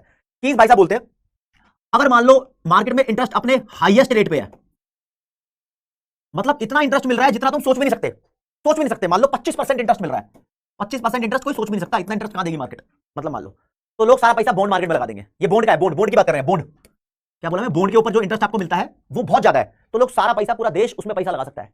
लेकिन मेरे दोस्त, जब इंटरेस्ट कम होता रहता है तो लोग बॉन्ड से पैसा निकाल के अपने पास कैश रखते हैं, speculative demand for money. Please भाई साहब एक सिचुएशन अज्यूम कर रहे थे, कह रहे इंटरेस्ट कम होता जाएगा ना, लोग बॉन्ड से पैसा निकाल के अपने पास कैश रख लेंगे। कैश मतलब वही उसी पर्पस की बात कर रहे हैं जो कैश उसके पास पहले से रखा हुआ था सट्टा खेलने के लिए। बॉन्ड पे इंटरेस्ट ज्यादा मिल रहा था तो उसने ये पैसा निकाल के सारा इसमें लगा दिया। अब इंटरेस्ट अगर कम हो जाए तो लोग अपने पास कैश रखना स्टार्ट कर देंगे, और कम हो जाए तो थोड़ा थोड़ा करके पैसा लोग निकालते रहेंगे। क्या बोला, थोड़ा थोड़ा करके लोग पैसा निकालते रहेंगे। तो कहते हैं इंटरेस्ट रेट में और स्पेकुलेटिव डिमांड फॉर मनी में नेगेटिव रिलेशन होता है। अगर मैं स्पेकुलेटिव डिमांड फॉर मनी का कर्व बनाऊं तो ऐसा बनेगा, मतलब अगर मैं इंटरेस्ट रेट लिखूं इधर, इधर लिखूं स्पेकुलेटिव डिमांड फॉर मनी, तो मैं बोलूंगा भैया अगर मान लो मेरे को इतना इंटरेस्ट मिल रहा है, और थोड़ा अच्छा बनाऊं, और थोड़ा अच्छा बनाऊं, थोड़ा और अच्छा बनाता हूं, ये लो ऐसे बनता है एक्चुअली। मान लो ये इंटरेस्ट है 25%, हाईएस्ट रेट ऑफ इंटरेस्ट है, तो लोग अपने पास कैश रखेंगे नहीं, जीरो कैश रखेंगे। यहां है कैश मतलब स्पेकुलेटिव डिमांड फॉर मनी, अपने पास जीरो कैश रखेंगे, सारा पैसा मार्केट में ठोक दिया। अगर ये इंटरेस्ट रेट गलती से 25 से कम हो गया, यहां आ गया, तो लोग, कुछ लोग कहेंगे इंटरेस्ट कम हुआ है तो थोड़ा सा पैसा अपने पास रख ले, तो वो थोड़ी कैश की डिमांड बढ़ा देंगे, थोड़े बॉन्ड बेच देंगे। इंटरेस्ट और कम हुआ तो वो भैया थोड़ा सा और कैश अपने पास ज्यादा रखेंगे, क्योंकि इंटरेस्ट कम हो जा रहा है तो कैश की डिमांड बढ़ती जा रही है। इंटरेस्ट और कम हुआ तो वो और अपने पास कैश ज्यादा रखेंगे। भाई एक टाइम ऐसा आएगा कि इसके द्वारा ये थॉट रखी गई थी, जिसका रियलिटी में एग्जांपल भी है, जैसे कि 2008 में ग्लोबल इकोनॉमिक क्राइसिस आया था, तो वो, और जापान के अंदर तो ये टाइम का एग्जांपल है ही। इंटरेस्ट रेट इतना कम अगर हो गया, अगर इंटरेस्ट रेट बहुत ही ज्यादा कम हो गया तो क्या होगा। मान लो इंटरेस्ट रेट भैया अपने लोवेस्ट लेवल पे पहुंच गया, मान लो यहां पहुंच गया, यहां, इससे कम नहीं हो सकता, तो केन्स भाई साहब बोलते हैं तो ये जो स्पेकुलेटिव डिमांड फॉर मनी का कर्व है ना वो ऐसा हो जाएगा, ये स्पेकुलेटिव डिमांड फॉर मनी का कर्व ऐसा हो जाएगा, ये फ्लैट हो जाएगा एक टाइम पे। इसका मतलब क्या है, इसका मतलब ये भैया लोग अपने बॉन्ड बेच बेच के सारा पैसा अपने पास कैश रख लेंगे। यानी अब इंटरेस्ट रेट एक लोवेस्ट लेवल पे है, जीरो तो कभी जाता नहीं इंटरेस्ट रेट, लेकिन अपने लोवेस्ट लेवल पे है, तो लोवेस्ट लेवल पे है तो लोग बोलेंगे स्पेकुलेटिव डिमांड फॉर मनी का कर्व मेरा हॉरिजॉन्टल हो गया, पैरेलल टू एक्स एक्सिस हो गया। इसका मतलब क्या होता है जरा समझेंगे, फिर मॉड्यूल के कंटेंट पे आऊंगा। इसका मतलब राज्य होता है कि लोगों के पास इतना कैश था, इतना था, इतना कैश था, एक लोवेस्ट रेट ऑफ इंटरेस्ट पे उन्होंने सारा पैसा मार्केट से निकाल लिया और अपने पास सारा कैश रख दिया। अब अगर उनके पास और कैश आएगा तो वो अपने पास कैश बढ़ा देंगे, अगर उनकी अर्निंग बढ़ेगी तो वो कैश बढ़ा देंगे अपने पास, लेकिन मार्केट में नहीं लगाएंगे, क्योंकि मार्केट में इतना कम इंटरेस्ट मिल रहा है जिसको वो कमाने के इच्छुक नहीं है। होता है कि इंटरेस्ट रेट अगर बहुत ही कम हो जाए, ये एक एक्सेप्शन केस ही है जो होता है ना। तो ये जो एरिया है, ये जो एरिया है, इस एरिया को बोलते हैं लोगों को कैश रखने का चस्का पड़ गया और लोग लिक्विड के ट्रैप में फंस गए। लिक्विड का मतलब कैश, तो लिक्विडिटी ट्रैप बोलते हैं इसको, लिक्विडिटी ट्रैप। अब समझो जरा लिक्विडिटी ट्रैप होता क्या है। देखो ये तो बहुत लंबी गाथा मैंने बताई है, सिंपल भाषा में समझो जो पेपर में क्वेश्चन आने लायक है। जब इंटरेस्ट एक बहुत ही कम हो जाए, बहुत ही कम लेवल पे पहुंच जाए, बॉन्ड के ऊपर इंटरेस्ट मिल ही नहीं रहा, मतलब 1% 2% का इंटरेस्ट पहुंच जाए, लगे कि यार बहुत कम इंटरेस्ट है, तो लोग बॉन्ड में पैसा नहीं लगाते, सारा पैसा अपने पास कैश फॉर्म में रखते हैं। कितना भी अर्निंग उनकी बढ़ती रहे वो अपने पास कैश ही रखेंगे, उसको बॉन्ड के अंदर पैसा नहीं लगाएंगे। तो बोलते हैं इकोनॉमी भाई एक लिक्विड के ट्रैप में फंस गई है। यहां पर स्पेकुलेटिव डिमांड फॉर मनी का जो कर्व होता है वो पैरेलल टू एक्स एक्सिस हो जाता है, हॉरिजॉन्टल हो जाता है। तो लोग लिक्विड के चक्कर में फंस गए। अब जो भी उनकी अर्निंग और ज्यादा हुई तो वो उसको अपने पास कैश ही रखेंगे, जितनी भी अर्निंग अगर लोग कमाएंगे वो अपने पास कैश रखेंगे, मार्केट में इन्वेस्ट नहीं करेंगे। अब यहां पर मेन गेम आती है आरबीआई की। आरबीआई कौन है, रिजर्व बैंक ऑफ इंडिया। ये करता धरता है, इसको लगेगा यार लोग इन्वेस्ट नहीं कर रहे हैं मार्केट के अंदर, जब लोग मार्केट में इन्वेस्ट नहीं करेंगे तो लोगों के बॉन्ड नहीं बिकेंगे, मतलब कंपनी बॉन्ड इशू कर रही है, गवर्नमेंट बॉन्ड इशू कर रही है, उनके बॉन्ड नहीं बिकेंगे। अब उनको बॉन्ड बेचने हैं ना, उनको भी तो पैसा चाहिए। गवर्नमेंट बॉन्ड इशू करके भैया सड़क बनवाएगी, कंपनी बॉन्ड इशू करके जीडीपी बढ़वाएगी, मैन्युफैक्चरिंग करेगी, इनको पैसा नहीं मिल रहा है। तो आरबीआई बोलेगा यार लोग, हो सकता है लोग बॉन्ड ना खरीद रहे हो क्योंकि उन पे पैसा ना हो, तो आरबीआई देश में मनी सप्लाई इंक्रीज करने की कोशिश करेगा। मनी सप्लाई इंक्रीज होती है एक्सपेंशनरी मॉनेटरी पॉलिसी से। ये मैंने समझाया था आपको, चैप्टर 7 पब्लिक फाइनेंस में भी इसका जिक्र किया था। आरबीआई बनाएगा एक्सपेंशनरी मॉनेटरी पॉलिसी जिसमें मनी सप्लाई को बढ़ा देगा। आने वाली यूनिट में देखेंगे कैसे होता है ये काम। लोगों के पास पैसा आ जाएगा, लेकिन लोगों को डर किस बात का है, इंटरेस्ट रेट बहुत कम है, जितना पैसा आएगा लोग उसको अपने पास रखते रहेंगे। अभी भी लोग उस पैसे को बॉन्ड में इन्वेस्ट नहीं करेंगे, नहीं इन्वेस्ट करेंगे तो बोलते हैं आरबीआई की expansionary monetary policy liquidity trap के केस में हो जाती है पावरलेस। पावरलेस मतलब इनइफेक्टिव। पेपर में क्वेश्चन आ सकता है कि मॉनेटरी पॉलिसी इनइफेक्टिव मतलब बेकार कब हो जाती है, लिक्विडिटी ट्रैप में हो जाती है। क्यों, आरबीआई तो सोच रहा था यहां बॉन्ड नहीं बिक रहे तो लोगों के पास पैसा छोड़ देते हैं, थोड़ा सा लोन दे देते हैं, कुछ पैसा बांट देते हैं, सर्कुलेशन बढ़ा देते हैं पैसों की। लेकिन पैसा की सर्कुलेशन बढ़ाने के बाद भी बॉन्ड नहीं बिके क्योंकि इंटरेस्ट रेट बहुत कम था। हाँ, तो यहां पर मॉनेटरी पॉलिसी फ्लॉप हो गई। अच्छा, फिस्कल पॉलिसी भी फ्लॉप होती है। चैप्टर 7 पब्लिक फाइनेंस में देखा था, क्राउडिंग आउट में, चैप्टर 7 पब्लिक फाइनेंस की यूनिट 4 के अंदर दिया हुआ है कि क्राउडिंग आउट वाले कॉन्सेप्ट के अंदर फिस्कल पॉलिसी फ्लॉप हो जाती है और लिक्विडिटी ट्रैप के अंदर मॉनेटरी पॉलिसी फ्लॉप हो जाती है। प्लीज इस बात को आप सब ध्यान रखना, इंपॉर्टेंट टॉपिक है। मॉड्यूल के कंटेंट पे आते हैं। मॉड्यूल ने डायग्राम बनाया हुआ है, ये लिक्विडिटी ट्रैप का रीजन दिया हुआ है, ये रीजन है जहां पर ये फ्लैट हो जाता है कर्व। यहां लिखा है स्पेकुलेटिव डिमांड फॉर मनी, इधर लिखा है इंटरेस्ट रेट। आर स्टार का मतलब है हाईएस्ट इंटरेस्ट रेट, जैसे कि मैंने 25% मान लिया था, हाईएस्ट रेट ऑफ इंटरेस्ट जो बॉन्ड में मिल रहा है आपको। अगर मान लो जितना किसी ने सोचा भी ना हो उतना मिल जाए तो लोग सारा पैसा बॉन्ड में लगा देंगे, अपने पास कैश जीरो रखेंगे, राइट। लेकिन जैसे जैसे इंटरेस्ट कम होता रहेगा लोग अपने पास कैश ज्यादा रखेंगे और कम होगा और कैश बढ़ा लेंगे, और इंटरेस्ट कम होगा और कैश बढ़ा लेंगे। अब मान लिया ये इतना कम इंटरेस्ट रेट है, वैसे तो ठीक ठाक सा लग रहा है इसके अंदर, लेकिन मान लो कि बहुत ही कम है, बहुत ही कम है कि लोगों के पास अब पैसा आएगा ना तो वो अपने पास सारा कैश रखते रहेंगे, बॉन्ड में इन्वेस्ट नहीं करेंगे। तो this reason is called liquidity trap reason. तो आ जाओ जी, आ जाओ, ये लो जी। कीन्स भाई साहब का कहना था when interest rate fall to very low level, जब इंटरेस्ट रेट बहुत ही कम हो जाएगा, the expectation is that since interest rate is very low it can not go further lower. Expectation यही है कि इंटरेस्ट बहुत कम हो गया, अब इससे ज्यादा लो नहीं होगा, फर्दर लो नहीं होगा, तो in all possibility it will move upward. अभी कोई पॉसिबिलिटी नहीं है कि भैया ये ऊंचा भी चला जाए, इंटरेस्ट रेट बहुत कम हो गया, इससे नीचे नहीं जा सकता और इससे ऊपर भी नहीं जाएगा। तो क्या होगा, when interest rate rise the bond price will fall. आप जानते हो ना इंटरेस्ट रेट और बॉन्ड प्राइस के बीच में नेगेटिव रिलेशन होता है। अगर इंटरेस्ट रेट बढ़ भी गया तो लोगों को लगेगा बॉन्ड के रेट गिरेंगे, अब गंदी सिचुएशन है ना, गंदी सिचुएशन है। तो क्योंकि आप जानते हो ये इनवर्सली रिलेटेड है, तो इस बात को साइड में रख दो, अभी आप जान दो, आप सिर्फ इतना समझो इंटरेस्ट रेट बहुत कम हो चुका है, लोग अपने पास कैश रख रहे हैं। To hold bond at this low interest rate is to take almost certain risk of capital loss. अगर तुम अभी जब इंटरेस्ट रेट बहुत कम है और तुम बॉन्ड खरीदोगे तो इसका मतलब भैया आप लॉस लोगे, कैपिटल लॉस, आपके बॉन्ड का वैल्यू गिर जाएगा, ठीक है। हाँ, तो क्या होता है, तो desire to hold bond is very low, लोग अपने पास बॉन्ड नहीं रखते, ना के बराबर रखते हैं, एंड अप्रोचेस टू जीरो, मतलब जीरो के बराबर बॉन्ड रखेंगे, कंपनी के बॉन्ड नहीं बिक रहे, and demand to hold money in liquid form approaches to infinity. जो डिमांड टू होल्ड मनी है वो इन्फिनिटी की तरफ जाएगी, मतलब जितना पैसा आएगा वो सारे अपने पास कैश रखते रहेंगे, ये बात है यहाँ पर। अच्छा, ये बात है, हाँ, इसको लिखा है। तो speculative demand becomes perfectly elastic, becomes perfectly elastic मतलब ये वाला पोर्शन, कौन से वाला, सफेद रंग वाला दिखा रहा हूं आपको, ये जब ये पैरेलल टू एक्स एक्सिस होता है ना डिमांड कर्व, तो डिमांड की इलास्टिसिटी परफेक्टली इलास्टिक होती है, इन्फिनिटी, ठीक है, perfectly elastic with respect to interest rate and the speculative money demand curve becomes parallel to X axis. हाँ, बोलेगा कि मनी डिमांड कर्व जो है पैरेलल टू एक्स एक्सिस आ जाएगा। This situation is called liquidity trap. अच्छा, नहीं समझ आया होगा, एक बार में लिक्विडिटी ट्रैप की सिचुएशन नहीं समझ में आती, इसको आप रिपीट भी कर सकते हो, राइट। तो basically liquidity trap is a situation when expansionary monetary policy, अगर आरबीआई को लगेगा यार लोग बॉन्ड खरीद नहीं रहे हैं तो पैसों को इन्फ्यूज करो, मतलब इंजेक्ट करो इकोनॉमी के अंदर, तो इंक्रीज करेगी आरबीआई मनी सप्लाई को, एक्सपेंशनरी मॉनेटरी पॉलिसी अपनाएगी, तो it does not stimulate economic growth, इससे कोई इकोनॉमिक ग्रोथ नहीं बढ़ेगी, लोग बॉन्ड नहीं खरीदेंगे, कंपनी के पास नहीं पैसा आएगा, सरकार के पास पैसा नहीं आएगा, and monetary policy becomes ineffective या फिर पावरलेस। इनइफेक्टिव हो जाएगी, पावरलेस हो जाएगी, बकवास हो जाएगी, खराब हो जाएगी। बॉन्ड के बारे में इतनी बात। जेम्स बॉन्ड क्या कह रहा है शरीफ आलम, 300% रिटर्न।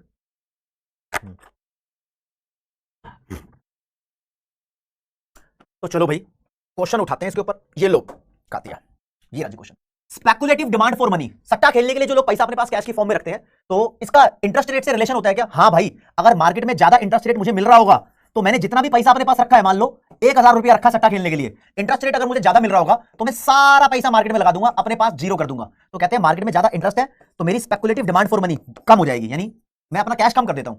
तो basically speculative demand for money is negatively related to interest rate. ध्यान रखना कीन्स भाई साहब के कहने पर मनी को होल्ड करने के 3 मोटिव है। पहला motive transaction motive, transaction motive का इंटरेस्ट रेट से कोई लेन देन नहीं होता, इंटरेस्ट रेट कितना भी हो लोग ट्रांजैक्शन करने के लिए जो पैसा रखते हैं रखेंगे। दूसरा प्रिकॉशनरी मोटिव, कीन्स भाई साहब बोलते हैं प्रिकॉशनरी मोटिव के तहत जो आपने कैश रखा है उसका इनकम से लेना देना होता है, वो इनकम इलास्टिक होता है, लेकिन but not very sensitive to interest rate. Interest rate से वो ज्यादा सेंसिटिव नहीं होता, इंटरेस्ट रेट से इनइलास्टिक होता है। लेकिन जो तुम सट्टा खेलने के लिए पैसा रख रहे हो उसका प्रॉपर इंटरेस्ट रेट से लेन देन है, इंटरेस्ट रेट ज्यादा मिलेगा तो तुम अपने पास कैश कम कर दोगे, सारा पैसा लगा दोगे इसमें। एक क्वेश्चन और, ये बड़ा खेला था। According to Keynes if the current interest rate is high, current interest rate का मतलब क्या होता है? देखो मैंने बताया आपको, एक होता है एक्चुअल रेट ऑफ इंटरेस्ट जिसको हम लिखते हैं आरएन, एक होता है नॉर्मल रेट ऑफ इंटरेस्ट जिसे बोलते हैं क्रिटिकल रेट ऑफ इंटरेस्ट। बोलता है भैया करंट रेट ऑफ इंटरेस्ट बहुत ज्यादा है, ये हाई है करंट रेट ऑफ इंटरेस्ट, मतलब जो तुम बॉन्ड पे एक्चुअली कमा रहे हो वो इंटरेस्ट रेट बहुत ज्यादा है। तो क्या होगा भैया, बॉन्ड के पीछे लोग भागेंगे, अपना मार्केट से कैश निकाल निकाल के बॉन्ड खरीदने लग जाएंगे। तो इसमें से कौन सा ऑप्शन ट्रू होगा मैं आपको बता देता हूं। तो here bond prices will rise in the future. Market में तुम्हें मिल रहा है मान लो 5%, बॉन्ड में मिल रहा है 6%, तो लोग सब बॉन्ड खरीदने लग जाएंगे, एंड पीपल समझदार लोग will expect the interest rate to fall. अब सब लोग बॉन्ड में पैसा लगाने लग जाएंगे तो कंपनी को लगेगा मेरे बॉन्ड की डिमांड बहुत ज्यादा हो गई है, इंटरेस्ट कम कर, तो इंटरेस्ट धीरे धीरे कम होने लग जाएगा। कब तक 5% चला जाएगा, 5% नहीं करेंगे 5.5 कर देंगे, गिरा देंगे, राइट। तो इस चैप्टर के अंदर कुल मिला के 6 थ्योरी है। कितनी थ्योरी है? 6 थ्योरी है जो आप देख रहे हो, सुंदर सा कलर, 6 थ्योरी। इरविंग फिशर की थ्योरी हो गई, कैम्ब्रिज की थ्योरी होगी, 4 लोगों की, फिर केन्स भाई साहब 3 मोटिव लेकर आए, डन। इन तीनों थ्योरी को जो बची हुई है इन्हें बोलते हैं पोस्ट केनेजियन थ्योरी।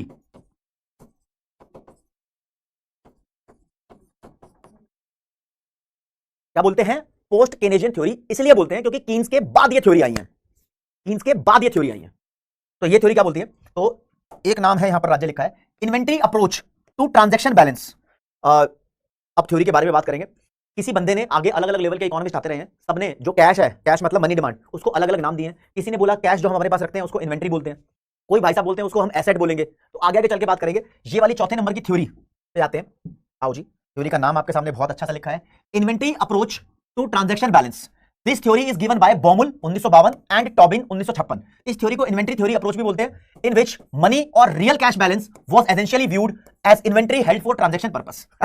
बड़ी ही मुश्किल लैंग्वेज है, काट दिया, कहां लिख के दे दिया। अबे दो लोंडे थे, एक का नाम बोमुल, एक का नाम टॉबिन। बोमुल ने स्टार्ट करी इस थ्योरी के बारे में सोचना 1952 में, बाकी बाद में आके टॉबिन ने इसको ज्वाइन कर लिया। इन्होंने मनी के बारे में अपनी फिलोसफी झाड़ी। इन्होंने पहले तो बोला जो हम अपने पास कैश रखते हैं इसको हम ट्रीट करेंगे इन्वेंट्री। जैसे एक बिजनेस अपने पास स्टॉक ऑफ गुड्स रखता है वो उसको इन्वेंट्री बोलता है, तो ऐसे एक लौंडा अपने पास जो कैश रखता है वो उसको इन्वेंट्री बोल सकता है। हम पैसा क्यों रखते हैं अपने पास? बिकॉज ऑफ ट्रांजैक्शन पर्पस, ये बोलेंगे। ट्रांजैक्शन करने के लिए हमें पैसा रखना होता है। उसके अलावा जो हमें ट्रांजैक्शन करने होते हैं उसके दो मीडियम होते हैं। दो मीडियम मतलब टू मीडियम। इसने भाषा बदल दी, इसने ट्रांजैक्शन का मतलब ही बदल दिया। इसने वो क्या क्या बोलते हैं, इमोशन बदल दिए, हालात बदल दिए। भाई भाषा बदल गई। ये दो लौंडे हैं, इन्होंने बोला भैया हमारे द्वारा जो मनी डिमांड की थ्योरी दी जा रही है उसको हम इन्वेंट्री मॉडल बोलेंगे या इन्वेंट्री थ्योरेटिक अप्रोच बोलेंगे। आपको पेपर के अंदर कहीं पर भी इन्वेंट्री शब्द दिखाई दे रहा हो ना तो एक बार रिलेट कर लेना, अरे यहां से तो क्वेश्चन नहीं आया। तो ये दोनों लौंडे मिलकर कहते थे, बेसिकली ज्यादा यही बोलता था, बोमुल का ही कहना था। ये कहता था कि लोग अपने पास जो पैसा रखते हैं उसको दो फॉर्म में रखते हैं। कितनी फॉर्म में? दो फॉर्म में रखते हैं। कीन्स भाई साहब कहते थे तीन फॉर्म में पैसा रखते हैं, ये कहते थे दो फॉर्म में पैसा रखते हैं। कौन सा दो? पहला रखते हैं लोग अपने पास कैश, कैश यानी मनी।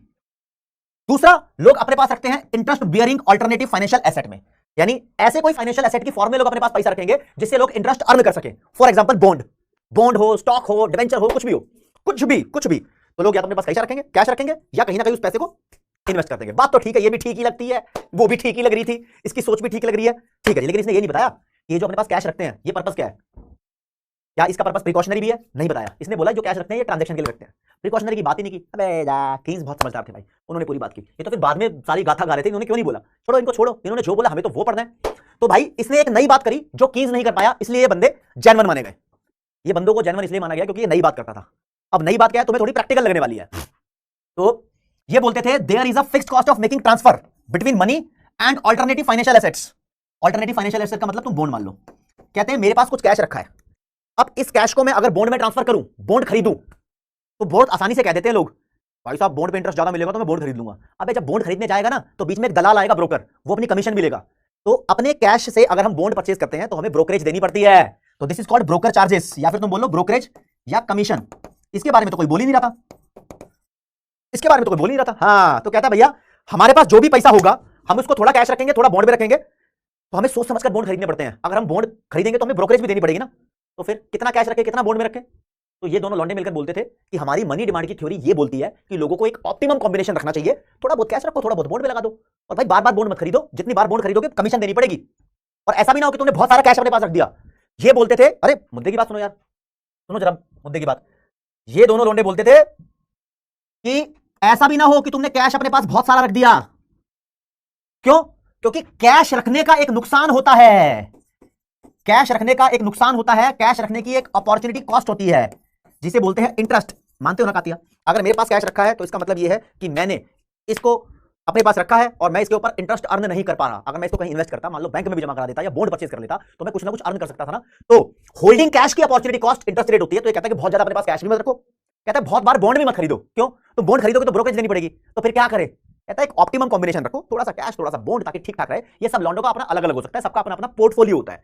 पोर्टफोलियो का मतलब कॉम्बिनेशन, सबका अपना अपना अलग अलग कॉम्बिनेशन होगा। तो आगे ये दोनों लॉन्डे मिलकर बहुत ज्यादा थ्योरी झाड़ रहे थे। तो इन्होंने क्या क्या बोला, Baumol assume that individual hold money for transaction purpose, यानी इन्होंने सिर्फ ये बोला कि ट्रांजैक्शन करने के लिए लोग अपने पास पैसा रखते हैं, प्रिकॉशनरी गया तेल लेने। Okay, people also incur some cost when they hold inventory of money. कहता है लोग सिर्फ अपने पास जब इन्वेंटरी ऑफ मनी मतलब स्टॉक ऑफ मनी रखते हैं, लोग जब अपने पास कैश रखते हैं तो भी उनका कुछ ना कुछ कॉस्ट आता है। उस कॉस्ट को बोलते हैं opportunity cost of holding money. जैसे कि interest rate could be earned, interest rate is the opportunity cost of holding money. बहुत सारे लोगों ने पहले भी ये बात कर रखी है। बॉन्ड एंड शेयर्स, शेयर की बात भी करने वाला पहला लोंडा चौथी अप्रोच में, gives high return but they are risky. ये बोलते थे कहता है भैया बॉन्ड और रिटर्न शेयर वगैरह है, ये लोगों को इंटरेस्ट तो ज्यादा देते हैं जनरली, लेकिन ये रिस्की है। मान लो कंपनी बर्बाद हो गई जिसने शेयर इशू किया, फिर क्या होगा? हाँ, सेफ क्या है? बैंक। हाँ, they are risky and saving deposit are quite safe और risk free but gives low return. अब बैंक के अंदर जाओ, अपना पैसा डिपॉजिट करो, तो सेविंग अकाउंट के अंदर पैसा जमा कराओगे ना 2%, 2.5% रिटर्न देगा। एफडी पे कराओगे 6%, 7%, 8% रिटर्न दे देगा। बॉन्ड खरीद के देखो 9%, 10%, स्टॉक प्राइस में 20%, 40% रिटर्न भी मिल सकता है, कुछ भी मिल सकता है। लेकिन स्टॉक्स यानी शेयर्स और बॉन्ड थोड़े रिस्की होते हैं, कंपनी का मैटर है, ठीक है। हो सकता है कि क्या पता आपको पैसे ना मिले, लेकिन बैंक में अगर पैसा जमा कराओगे तो थोड़ा सेफ होता है। इनकी अपनी थ्योरी चल रही है। तो as per Baumol and Tobin, transaction demand for money depends on interest. इन्होंने सीधा सीधा बोल दिया भैया इंटरेस्ट के ऊपर डिपेंड करता है कि तुम कितना पैसा अपने पास रखने वाले हो।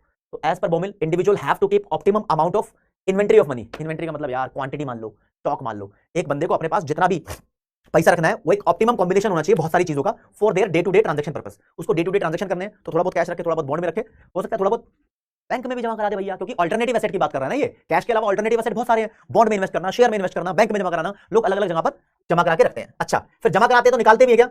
निकालते हैं। तो इन्होंने एक फॉर्मुला दिया, मेरे हिसाब से ये इंपॉर्टेंट है, मेरे हिसाब से ये बहुत इंपॉर्टेंट है। फॉर्मुला दिया है बोमुल ने।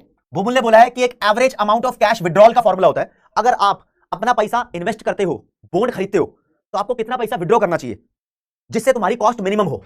मतलब देखो भाई, आपको बॉन्ड खरीदने के बदले में ब्रोकर कमीशन देनी पड़ती है, जो भी बीच में दलाल आया, जो भी ऑनलाइन ऐप से आपने खरीदा, कुछ ना कुछ देना पड़ेगा, देना पड़ेगा। तो भाई तुम कहीं ज्यादा पैसा ना निकाल लो या ज्यादा ट्रांजैक्शन ना करो। मान लो भाई मैंने बॉन्ड से पैसा निकाल लिया, 50 रुपए की कमीशन दी, कल भी निकालूंगा, कल भी 50 की कमीशन दूंगा, फिर निकालूंगा, फिर 50 की कमीशन दूंगा। अरे भैया एक बार में निकाल लेता, 50 की कमीशन दे देता। तो पता नहीं क्या क्या फैक्टर हो सकते हैं। इन्होंने बहुत बड़ी स्टडी की, और वो स्टडी के लिए बहुत बड़ी डिटेल की जरूरत है, यहां पर देने की जरूरत नहीं है। इन्होंने एक फॉर्मुला बनाया भाई, ये कहता है average amount of cash withdrawal, जिसको सी बोलते हैं। ये कितना होता है? ये होता है, कहता है ये ब्रोकरेज फीस है, बी का मतलब ब्रोकर फीस, ठीक है। इसको मल्टीप्लाई करो अपनी इनकम से, ओके जी, इसका डबल कर दो और इसको रेट ऑफ इंटरेस्ट से डिवाइड कर दो और फिर इसका निकाल दो स्क्वायर रूट। जो भी वैल्यू आएगी एक इंसान को उतना पैसा निकालना चाहिए, बस ये फॉर्मुला आ सकता है, इसका ध्यान रखना। तो बोल रखा है it means that the average amount of cash withdrawal which minimise cost is the square root of the 2 times of broker fees multiplied by the size of individual's income. कहता है ये स्क्वायर रूट होता है, square root होता है 2 times of broker fees multiplied bye individuals income and divided by the rate of interest, and divided by the rate of interest. ये line लिखी है भाई, मतलब ये फॉर्मुले को थ्योरी में टेप दिया, पता नहीं क्यों टिपा है। बच्चों को वैसे भी समझ में आ जाता है कि हाँ एक फॉर्मुला याद करना ही पड़ेगा, but you guys must note that this formula is known as square root formula या स्क्वायर रूट रूल। इसको स्क्वायर रूट रूल बोलते हैं। ये इसने अपनी गहन चिंता से स्टडी से एक बड़ा प्रैक्टिकल एग्जांपल था, लेकिन उस एग्जांपल में ही आधा पौना घंटा चला जाएगा, और आधा पौना घंटा चला गया तो इस क्वेश्चन के लिए बहुत छोटा सा एक फैक्ट है, बस इसको याद कर लो, मैं तो कहूंगा, ठीक है। ओके रिपोर्ट है जी। बस एक कंक्लूजन के तौर पे ध्यान रखना भैया, जो ये इन्वेंटरी अप्रोच है बोमुल और टॉबिल ने दी थी। ये कहते थे इंसान की इनकम, और मैं अगर बात करूं कॉस्ट ऑफ मेकिंग ट्रांसफर, यानी मनी और बॉन्ड के बीच में जब हम पैसा ट्रांसफर करते हैं तो कुछ कॉस्ट आती है जिसको बोलते हैं ब्रोकरेज। इन दोनों का हमारी कैश से पॉजिटिव रिलेशन है। पॉजिटिव रिलेशन मतलब डायरेक्ट रिलेशन है। देखो जरा ध्यान रखो, इन दोनों का कॉन्क्लूजन था, कहते हैं अगर किसी की इनकम ज्यादा होगी तो वो अपने पास कैश ज्यादा रखेगा। कैश का मतलब बोलते हैं इन्वेंट्री। इन्वेंट्री इन्वेंट्री का मतलब money in cash, holding money in cash. कहता है जिसके पास जितना ज्यादा पैसा उतना ज्यादा कैश रखेगा। तो बहुत ही सब ऐसे ही बोलते थे। हाँ, पहली थ्योरी थी क्वांटिटी थ्योरी ऑफ मनी, वो भी बोलते थे इनकम ज्यादा तो कैश ज्यादा। कैम्ब्रिज वाले भी यही बोलते थे, केन्स भाई साहब भी यही बोलते थे, तो ये भी यही बोलते हैं, सब बोलते हैं इनकम ज्यादा तो कैश ज्यादा। इसमें तो कोई दिक्कत ही नहीं है। इसने नई बात बोली, इसने बोला एक ब्रोकरेज फीस होती है, अगर ब्रोकरेज फीस ज्यादा है तो तुम कैश ज्यादा रखोगे। पूछो क्यों? अरे ब्रोकरेज फीस ज्यादा है तो तुम क्यों बॉन्ड का ट्रांजैक्शन कर रहे हो? अपने पास कैश रखो। ब्रोकर तुमसे ज्यादा पैसा लेगा तो ट्रांजैक्शन मत ही करो, अपने पास कैश रखो। तो बोलता है कॉस्ट ऑफ मेकिंग ट्रांसफर अगर ज्यादा आ रही है तो तुम अपने पास कैश रखो, ठीक है। तो डायरेक्ट रिलेशन हो गया, पॉजिटिव रिलेशन। लेकिन बोलता है मनी की एक कैरिंग कॉस्ट होती है। कैरिंग कॉस्ट मतलब अगर तुम मनी अपने पास रखोगे तो इसकी एक अपॉर्चुनिटी कॉस्ट आएगी।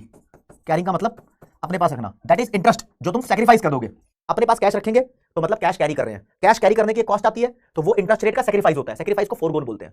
अगर हम अपने पास ज्यादा कैश रख रहे हैं तो इसका मतलब हम इंटरेस्ट उसके ऊपर कमा सकते थे, उसको सैक्रिफाइस कर रहे हैं। तो कैश अपने पास रखने की कॉस्ट आती है। तो ज्यादा कैश रखेंगे इसका मतलब भाई मैंने बहुत सारा इंटरेस्ट जो मैं अर्न कर सकता था वो सैक्रिफाइस कर दिया। तो बताओ मेरे को इंटरेस्ट रेट और कैश में कैसा रिलेशन देखना चाहिए? नेगेटिव रिलेशन देखना चाहिए। मनी इनडायरेक्टली रिलेटेड है। अगर मैं बहुत ज्यादा इंटरेस्ट रेट अर्न कर सकता हूं मार्केट में तो मेरे को कैश कम रखना चाहिए, क्योंकि भैया ज्यादा इंटरेस्ट रेट क्यों सैक्रिफाइस करूंगा? अगर मार्केट में कम इंटरेस्ट रेट मिल रहा है तो मैं कैश ज्यादा रख लूंगा, सैक्रिफाइस कर तो कोई दिक्कत नहीं है। अगला है number of times bond transactions are made. इसका भी इनडायरेक्ट रिलेशन है कैश होल्डिंग से, यानी इन्वेंट्री होल्डिंग से। क्या भाई, तुम जितने ज्यादा नंबर ऑफ टाइम्स ट्रांजैक्शन करोगे, मान लो भैया एक बंदा 2 ट्रांजैक्शन कर रहा है हफ्ते में, 2 ट्रांजैक्शन कर रहा है, एक बंदा हफ्ते में 20 ट्रांजैक्शन कर रहा है, तो जो ज्यादा ट्रांजैक्शन कर रहा है उसके पास कैश कम होगा, जो कम ट्रांजैक्शन कर रहा है उसके पास कैश ज्यादा होगा। पूछो क्यों? अबे ये 20 ट्रांजैक्शन कर रहा है, इसको 20 बार ब्रोकरेज फीस देनी पड़ रही है, समझे? हाँ ठीक है, इतना ध्यान रखो बस, इससे पॉजिटिव नेगेटिव रिलेशन। कुल मिला के आपके भेजे में एक बात घुसनी चाहिए कि जो ये थ्योरी है, 6 थ्योरी है, इसमें जो ये बोमुल और टॉबिन की थ्योरी है, इसमें कैश को क्या बोला गया है? कैश को बोला गया है इन्वेंट्री, यानी मनी डिमांड को बोला गया है इन्वेंट्री। इसके बाद आपकी 2 थ्योरी बचती है, एक है फ्राइडमैन या Friedman's restatement of quantity theory, और एक है demand for money as behaviour towards risk. एक गुड पानी पी लो यार। तो ये करते हैं कंप्लीट 5वें नंबर की थ्योरी। क्या नाम है भाई साहब का? Friedman, Milton Friedman. Actually Friedmann बोलता हूं मैं इनको, मिल्टन फ्रेडमैन। मिल्टन फ्रेडमैन के बारे में आते हैं भाई, चलो जी।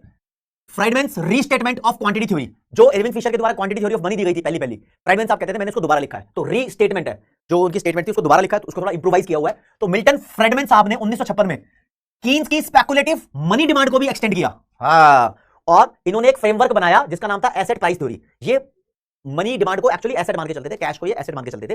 ही treat the demand for money as nothing more than the demand for capital asset. Demand for capital asset को ही ये मनी डिमांड मान के चलते थे। मतलब जब जब ये वर्ड यूज कर रहे हैं डिमांड फॉर कैपिटल एसेट, तो इसका मतलब समझो कैश। इसका मतलब क्या समझो? कैश। ठीक है। हाँ, तो ये कहते हैं demand for money is affected by, जितना भी कैश तुम अपने पास रख रहे हो ये दो रीजन की वजह से अफेक्ट होता है। अच्छा, क्या क्या है? एक परमानेंट इनकम। परमानेंट इनकम का मतलब होता है कि आप भविष्य तक कितना पैसा कमाओगे। फॉर एग्जांपल एक बंदे की सैलरी है 2 लाख रुपए महीना, तो वो 2 लाख रुपए महीना सोचता है कि हाँ भाई मैं 2 लाख रुपए महीना तो कमाऊंगा ही, तो जितना भी वो सोचता है कि भविष्य तक मैं इतना पैसा कमाऊंगा, तो उसकी फ्यूचर एक्सपेक्टेशंस की जो इनकम है वो परमानेंट इनकम कहलाती है। नहीं समझे? पता क्या समझोगे? देखो यहां लिखा है demand for money is affected by permanent income. Permanent income का मतलब हो गया जितने पैसे मैं अभी कमा रहा हूं प्लस जितने पैसे मैं भविष्य में कमाता रहूंगा उसका एक आइडिया। मान लो कि एक बंदा 10 करोड़ रुपए कमा रहा है, तो उसको पता है कि 10 करोड़ तो वो कमा ही लेगा, लेकिन ये गलत भी हो सकते हैं आइडिया, लेकिन आइडिया है। Okay, demand for money is also affected by the relative return on asset. Asset मतलब कोई भी बॉन्ड वगैरह हो गया, ठीक है, जिसके अंदर कुछ ना कुछ रिस्क तो होता ही है। कहता है मनी की डिमांड तुम दो रीजन की वजह से करते हो। आपकी अगर परमानेंट इनकम ज्यादा है तुम अपने पास कैश ज्यादा रखोगे, फिर अगर आपको दिखता है कि बॉन्ड पे अगर रिटर्न जो मिल रहा है मतलब इंटरेस्ट ज्यादा मिल रहा है तो तुम बॉन्ड पे पैसा लगा दोगे। इतनी बात बोलने के बाद ये कहता है ये तो मैं ऐसे ही बोल रहा था, असलियत में जो मनी की डिमांड है उसको अफेक्ट करने के मेरे चार पॉइंट है। इस भाई साहब ने 4 पॉइंट बताए हैं। कहते हैं 4 चीजों की वजह से मनी की डिमांड अफेक्ट होती है। तो बोलते हैं क्या लिखा है? फ्राइडमैन्स 4 determinant of the demand for money. Money की डिमांड के 4 डिटर्मिनेंट है। वे पहले तो 2 दे दिए हैं, फिर 4 बोल रहा है। क्यों बोल रहा है? इसलिए बोल रहा है क्योंकि जो पहले वाला है वो उन चारों में इंक्लूड करेगा, जो दूसरे वाला है इसको भी उन चारों में इंक्लूड करेगा। तो यार कंटेंट अगर बनाना था भाई तो ऐसे बना देता कि मनी की डिमांड को अफेक्ट करने वाले 4 डिटर्मिनेंट है वो चारों एक्सप्लेन कर देता। ये 2 क्यों करता? चलो छोड़ो इसको, काम की बात पे आओ। 4 डिटर्मिनेंट है मनी की डिमांड को। तो पहला डिटर्मिनेंट इसने दिया टोटल वेल्थ। टोटल वेल्थ मतलब टोटल प्रॉपर्टी। इसका फॉर्मूला होता है परमानेंट इनकम आपकी जितनी भी है उसको डिवाइड करो डिस्काउंट रेट से। डिस्काउंट रेट क्या होता है? डिस्काउंट रेट इसने अज्यूम किया है कि डिस्काउंट रेट एक रेट ऑफ रिटर्न है जो आपको 5 तरीके के एसेट से मिलता है। 5 एसेट क्लास इसने बनाई, human capital, skill, physical capital, property, equity मतलब शेयर, फिर बॉन्ड है और फिर कैश है मतलब मनी है। कहता है इन 5 चीजों से जो भी आपको रिटर्न मिलता है उसकी एवरेज वैल्यू निकालो, उसको बोलेंगे डिस्काउंट रेट। परमानेंट इनकम को डिस्काउंट रेट से डिवाइड करो, ये आएगी आपकी टोटल वेल्थ। अब ये चीज प्रॉपर एक्सप्लेन करके तुम्हारे कोर्स में नहीं है, फॉर्मुला याद करना पड़ेगा। थोड़ा सा आइडिया दे दूं, क्वांटिटेटिव एप्टीट्यूड में आप पढ़ते हो मैथमेटिक्स फॉर फाइनेंस, वहां पर परपेचुइटी ए अपॉन आई या ए अपॉन आर करके कुछ निकालते थे, तुम्हें बताइए कि वहां थोड़ा काम में आएगा। जिनको मैथ्स की नॉलेज है वो देख लेंगे, वरना ये फॉर्मुला याद करना पड़ेगा। बस सिंपल तुम्हें इतना जानना है। असली बात अगर बताऊं कि फ्रेगरेंस आप बोलते थे जिसकी वेल्थ ज्यादा है वो उतना ज्यादा अपने पास कैश रखेगा, जिसकी वेल्थ कम है वो अपने पास कैश कम रखेगा। वेल्थ का मतलब आप मान लो कि तुम्हारी प्रॉपर्टी एक तरीके से, तुम्हारे पास ज्यादा प्रॉपर्टी ज्यादा कैश रखोगे। कैश को इन्होंने बोला है कैपिटल एसेट, तो ज्यादा वेल्थ है तो ज्यादा कैश रखोगे, तो इसका पॉजिटिव रिलेशन हो गया। ज्यादा वेल्थ है ज्यादा कैश रखेंगे तो कैश से पॉजिटिव रिलेशन हो गया। अगला बोलता है प्राइस लेवल। प्राइस लेवल से भी मनी डिमांड का रिलेशन है। हाँ रिलेशन है, बहुत इंपॉर्टेंट चीज है। तो जब मैंने यूनिट 1 स्टार्ट की थी शुरू में ही आपको बताया था, देखो प्राइस जितना ज्यादा है, प्राइस किसी चीज का बढ़ रहा है, समोसे मान लो 10 रुपए की जगह 15 के हो गए, तो अब आपको समोसा खाने के लिए अपने पास कैश 10 रखने हैं 15 रखने हैं? 15 रखने हैं ना। जब समोसा 10 का था तो मेरे हाथ में 10 रुपया कैश था, अब समोसा 15 का हो गया तो मेरे को 15 कैश रखने पड़ रहे हैं अपने पास भाई। समझ लो, जब जब प्राइस बढ़ेगा तो मेरे को ज्यादा कैश पैसों की जरूरत पड़ेगी, तो कैश पैसों की जरूरत को तो डिमांड फॉर मनी बोलते हैं, और ये प्राइस के बढ़ने को महंगाई भी तो बोलते हैं, इन्फ्लेशन। तो इसने 2 पॉइंट एक बार में मिक्स करके कहते हैं प्राइस लेवल ज्यादा होगा तो इसका डायरेक्ट रिलेशन है डिमांड फॉर मनी से। Demand for money is directly related to the price level. Price level ज्यादा तो कैश हम ज्यादा रखेंगे। एक और लिखा हुआ है नीचे इन्फ्लेशन। अरे इन्फ्लेशन का मतलब भी महंगाई होता है भाई, इसमें इंक्लूड हो रहा था, लेकिन कोई बात नहीं, अलग से दिया हुआ है। कहते हैं महंगाई ज्यादा होगी तो people will need more money in the form of cash, क्योंकि जब इन्फ्लेशन होती है ना तो मनी की वैल्यू वैसे ही गिर जाती है, तो लोगों को ज्यादा पैसा चाहिए होता है सामान खरीदने के लिए, तो सेम चीज आती है। लेकिन बोलता भैया demand for money rises if opportunity cost of money holding decline. अगर मनी को होल्ड करने की अपॉर्चुनिटी कॉस्ट कम होती है, मतलब मैं पैसा कैश के तौर पे अपने पास होल्ड कर रहा हूं, तो इसकी अपॉर्चुनिटी कॉस्ट क्या है? जो मैं मार्केट में इंटरेस्ट रेट अर्न कर सकता था, चाहे वो मैं इंटरेस्ट रेट बॉन्ड पे अर्न करूं, चाहे स्टॉक पे अर्न करूं, चाहे शेयर पे अर्न करूं, किसी भी अर्न करूं, चाहे मैं एफडी से अर्न करूं, तो जो मैं अर्न कर सकता था वो सेक्रीफाइस कर रहा हूं। तो बोलते भैया अगर ये रिटर्न मार्केट में इंटरेस्ट रेट बेसिकली मान लो कम है, मार्केट में जो इंटरेस्ट रेट है अपॉर्चुनिटी कॉस्ट वो कम है, तो ठीक है डिमांड फॉर मनी बढ़ जाएगी। अगर मार्केट में इंटरेस्ट रेट ज्यादा होता है तो भैया मैं अपने पास कैश कम रखूंगा, मार्केट में पैसा लगा दूंगा। तो basically there are 4 determinant, wealth का पॉजिटिव रिलेशन, प्राइस का पॉजिटिव रिलेशन, इन्फ्लेशन का पॉजिटिव रिलेशन, और इंटरेस्ट यानी अपॉर्चुनिटी कॉस्ट का नेगेटिव रिलेशन। लेकिन फ्रेडमैन ने भाषा बदली है, तो इसकी भाषा के ऊपर एक एमसीक्यू है, इसकी भाषा के ऊपर एक एमसीक्यू है।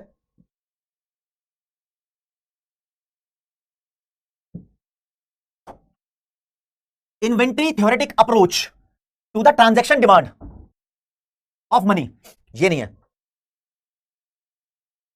ये रहा। The nominal demand for money rises. Nominal demand for money का मतलब नॉर्मल डिमांड फॉर मनी की बात कर रहा है। ये कब बढ़ती है? गैस करो, इतने गुड पानी पी लूं, दिख रहा है ना? The opportunity cost of money holding, मतलब रिटर्न जो भी मिल रहा है बाहर से, इंटरेस्ट भी हो सकता है, और बॉन्ड या फिर शेयर के ऊपर जो भी रिटर्न मिल रहा है, बॉन्ड के ऊपर रिटर्न को आरबी, स्टॉक के ऊपर रिटर्न को आरई बोल दिया, कुछ भी है। अगर ये कम हो रहा है, रिटर्न कम हो रहा है मतलब फायदा कम होगा इन्वेस्टमेंट से, तो तुम अपने पास कैश ज्यादा रखोगे। This will be the right answer. कैसे कैसे कैसे? ये लैंग्वेज भी थी ना, लैंग्वेज के हिसाब से बात कर रहे हैं। ये return on bond and stock यहां वर्ड यूज किया हुआ था, उससे रिलेटेड क्वेश्चन है। लास्ट वाली थ्योरी है, लास्ट वाली थ्योरी है, बस फिर काम खत्म है। लास्ट वाली theory demand for money as behaviour towards risk. कहता है लोगों का रिस्की बिहेवियर डिसाइड करता है कि लोग कितना कैश अपने पास रखेंगे। जो फट्टू लोग होते हैं, जिनको डर लगता है मार्केट में इन्वेस्ट करने से, वो अपने पास कैश ज्यादा रखते हैं, और जो रिस्क लवर होते हैं वो मार्केट में सट्टा खेलते रहते हैं, दे दना पैसा लगाते रहते हैं। तो बड़ी छोटी सी थ्योरी है। ये वाली थ्योरी पे आते हैं। आओ जी बाऊजी दिल से दिल मिलाओ जी। जैसे कि मैं बात करूं, ये वाली थ्योरी इन्वेंटरी अप्रोच किसने दी थी?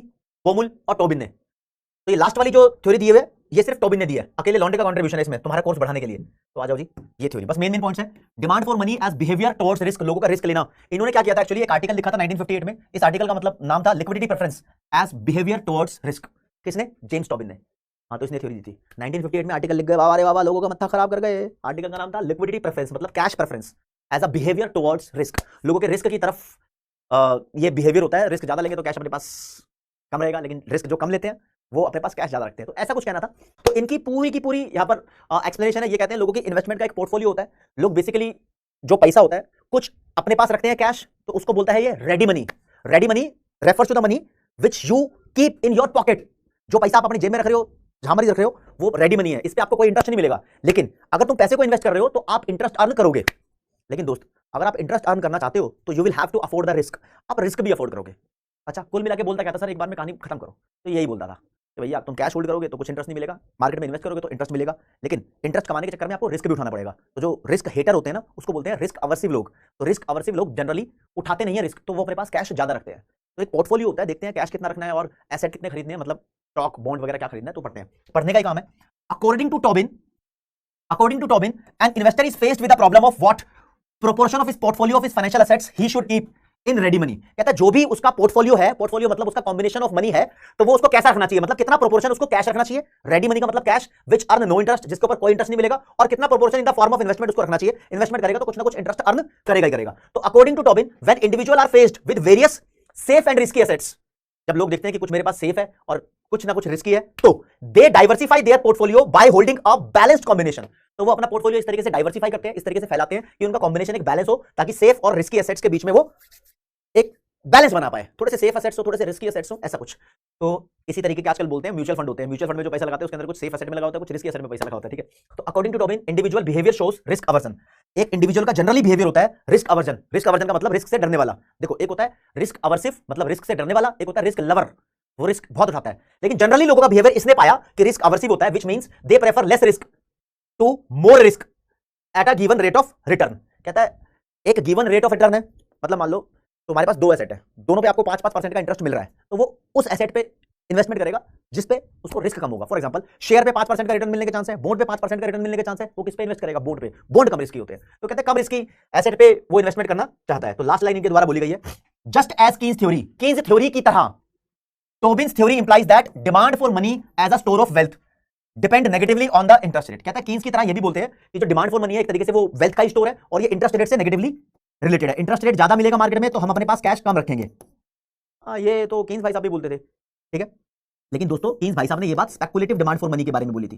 ट्रांजैक्शन डिमांड के बारे में कीन्स भाई साहब बोलते थे कि इंटरेस्ट का ट्रांजैक्शन डिमांड से कोई लेना देना नहीं है। प्रिकॉशनरी डिमांड के बारे में कीन्स भाई साहब बोलते थे कि not very sensitive to interest rate, और स्पेकुलेटिव डिमांड फॉर मनी के बारे में बोलते थे कि इंटरेस्ट का कैसे नेगेटिव रिलेशन है। तो ये भी यही बोलता था, लेकिन इसने क्लासिफिकेशन नहीं की कीन्स की तरह, राइट। तो इसको हटा देता हूं बस। अच्छा, एक ओवरऑल हो जाए, एक ओवरऑल समरी हो जाए, जिससे बच्चा खुश हो जाए कि हाँ हुआ क्या। ये मारो बोर्ड अटक गयो के, मारो बोर्ड अटक गयो के, मारो बोर्ड हैंग हो गयो के, मारो बोर्ड हैंग हो गयो के। हाँ, हैंग नहीं हुआ, हैंग नहीं कहते। आ जाओ, आ जाओ।